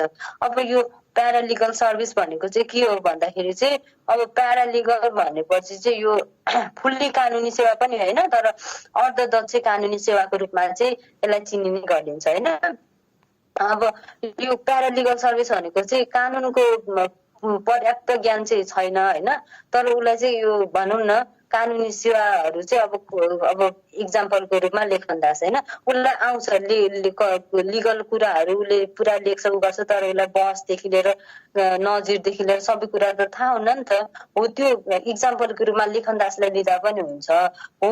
यस्तो व्यक्ति भनेको चाहिँ एउटा प्यारालिगल सर्भिस भनेर पनि बुझिन्छ जसले चाहिँ के गर्छ त कानुनी फुल्ली त थाहा हुन्न तर सहयोग गरिरहेको हुन्छ सेवा प्रोभाइड गरिरहेको हुन्छ हो। अब यसमा चाहिँ के हुन्छ भन्दाखेरि चाहिँ अब कसैले चाहिँ लेखा पढी व्यवसाय गर्ने अभिकर्ता होइन अनि ल कलेजमा चाहिँ कानुनी विषयमा पठन पाठन गर्ने व्यक्ति अब तपाईँ हामीलाई पनि अब कतिपय कुरा त थाहा छ होइन तर पुरै लाइसेन्स पाएको वकिल जस्तै पुरै हामीलाई त्यस्तो डिटेली त थाहा छैन नि अझै पनि हो। हामीहरू भयौँ अनि अरू कुनै निश्चित अवधिको लागि चाहिँ अब कानुनको तालिम लिएको व्यक्तिहरू हो यिनीहरूलाई चाहिँ प्यारालिगल भनौँ न अर्थात् अर्धन्याय कानुनी अब यो व्यक्तिहरूको त्यो कानुनी सेवामा चाहिँ संलग्न व्यक्ति भनेर चाहिँ बुझ्ने गरिन्छ है। अब नर्मली के हुन्छ त भन्दाखेरि यिनीहरूसँग चाहिँ एउटा शैक्षिक योग्यता डिग्री चाहिँ लिएको हुँदैन तर कानुनी रूपमा चाहिँ उनीहरूले कतिपय कामहरू गर्न पाउँछन्। अब व्यवहारिक रूपमा चाहिँ अब कुनै अब एउटा करार बनाउनु पर्यो त्यतिखेर चाहिँ के भयो त अब हामीले नर्मली के कुरा राख्ने भन्ने थाहा छ तर पुरै लाइसेन्स होल्डर जस्तै लाइसेन्स नम्बर राखेर त गर्न सक्दैनौँ नि त हो। त्यस्तो त्यतिखेर जुन काम कारबाही गर्छौँ त्यो भनेको चाहिँ एउटा अर्धदक्ष कानुनी सेवाको रूपमा चाहिँ लिन सकिन्छ। अब यसमा चाहिँ अब यति नै हो हाम्रो होइन। अब तपाईँहरूले केही कन्फ्युज छ भने चाहिँ मलाई सोध्न सक्नुहुन्छ है। अब यो अरू यो छ नि writing case comment editing of law journals law office management and accountancy for lawyer यसमा चाहिँ के हो भनेको हो भन्दाखेरि चाहिँ नर्मल्ली अब कानुन पढेर वकिल पनि भइसकेपछि अब एउटा हामी नर्मल्ली ल फर्म खोलिरहेको हुन्छ हो। त्यो ल फर्मलाई चाहिँ कसरी म्यानेज गर्ने होइन ल फर्म खोल्दैमा अब त्यो ल फर्म चाहिँ मजाले चल्छ भन्ने छ त छैन नि त हो। त्यसको लागि के हुनु पर्यो त एउटा प्रशासकीय एवं जनशक्ति चाहिँ व्यवस्थापन हुनु पर्यो। ल फर्म खोल्यो त्यहाँभित्र चाहिँ ल केस आयो तर काम गर्ने मान्छे छैन टाइपिङ गर्ने मान्छे छैन अनि अब मुद्दाको तारिख लिने मान्छे छैन भने त्यतिखेर के हो त जनशक्तिको अभाव हुन्छ प्रशासन पनि चलाउन अभाव हुन्छ त्यो कुरा ख्याल गर्नु पर्यो। अर्को क्लाइन्ट म्यानेजमेन्ट अब क्लाइन्ट आउँछ एउटा क्लाइन्ट आउँछ भन्ने हुँदैन थुप्रो क्लाइन्टहरू आउँछ होइन अनि त्यतिखेर चाहिँ के भयो भन्दाखेरि अब त्यो क्लाइन्टलाई चाहिँ म्यानेज गर्न उसले सकेन पक्षहरूलाई चाहिँ मिलाउन सकेन भने चाहिँ त्यतिखेर के हुन्छ त ल फर्म चल्छ चल्दैन हो। त्यो ल फर्म चलाउनको लागि के हुनु पर्यो क्लाइन्टलाई पनि म्यानेज गर्नु पर्यो कुन टाइममा आउने कति पैसा लिने त्यो कुरा। अनि अर्को इन्फर्मेसन म्यानेजमेन्ट भनेको चाहिँ के भन्दा सूचना व्यवस्थापन।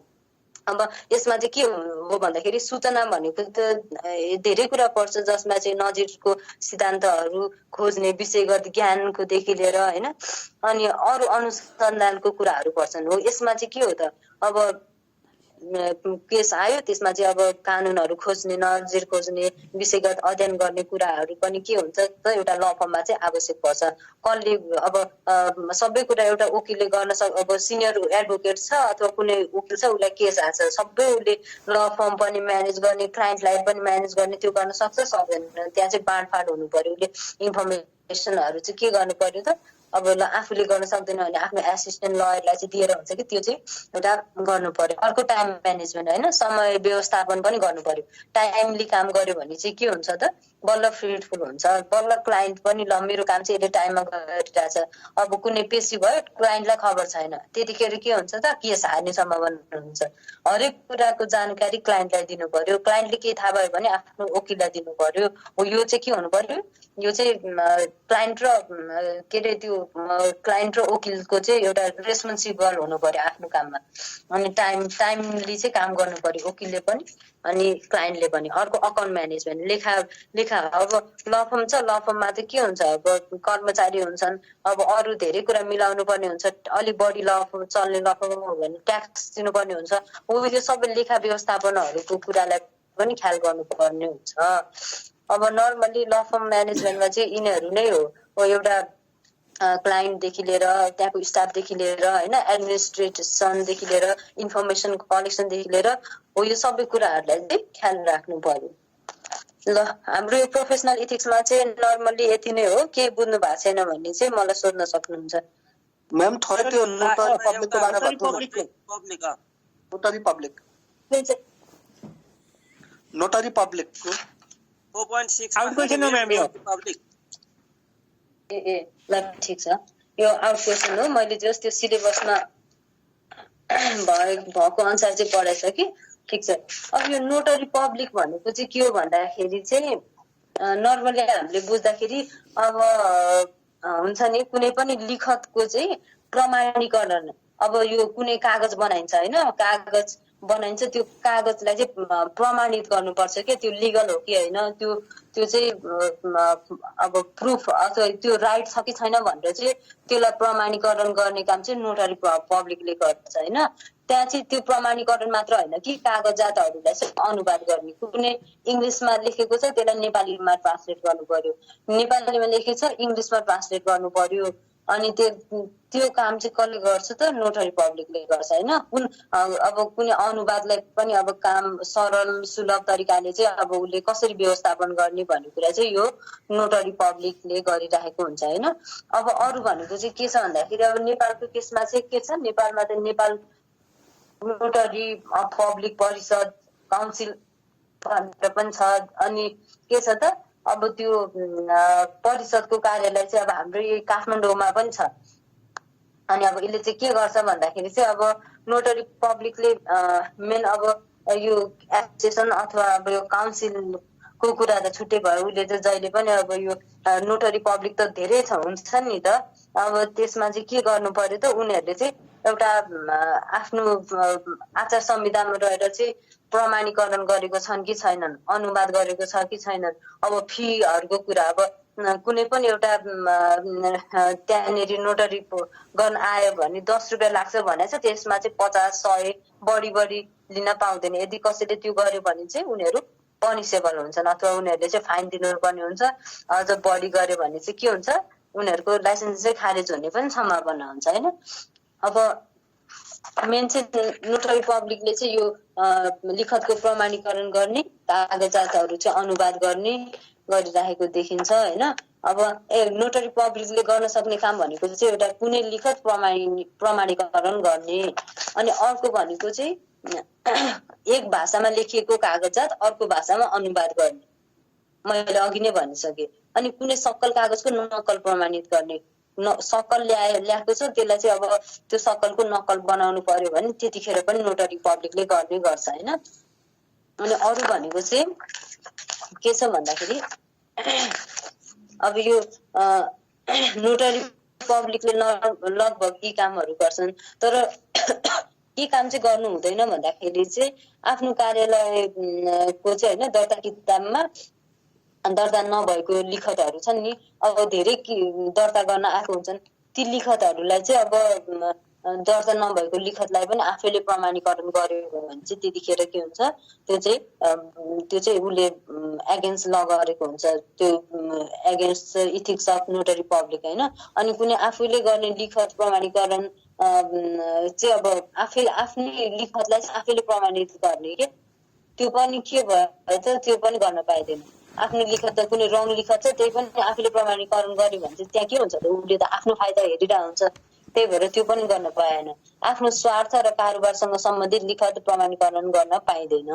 अरू भनेको चाहिँ आफ्नो निकटतम नातेदार मानिएको बाबुआमा होइन, पति पत्नी छोराछोरी नाति नातिनी दिदी बहिनी होइन, अब छन् नि हाम्रो, हो यी नातेदारहरूको पनि उसले के गर्न पाइँदैन त, एउटा त्यो नोटरी पब्लिक सम्बन्धी काम गर्न पाउँदैन।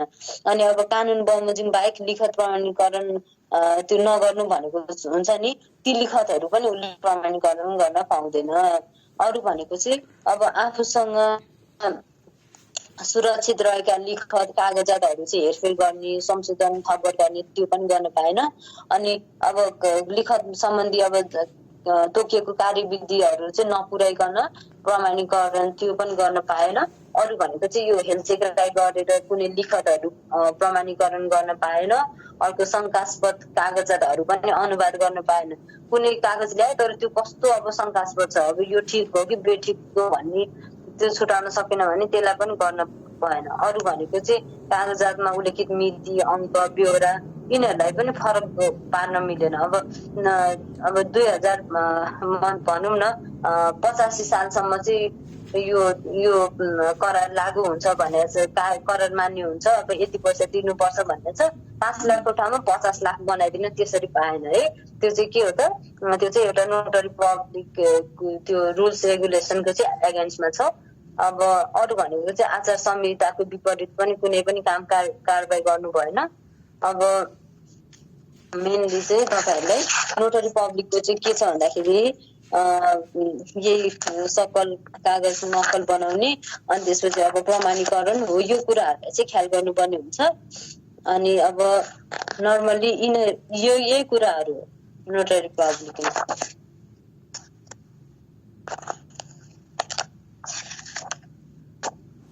बुझ्नुभयो? हजुरलाई धेरै धेरै धन्यवाद।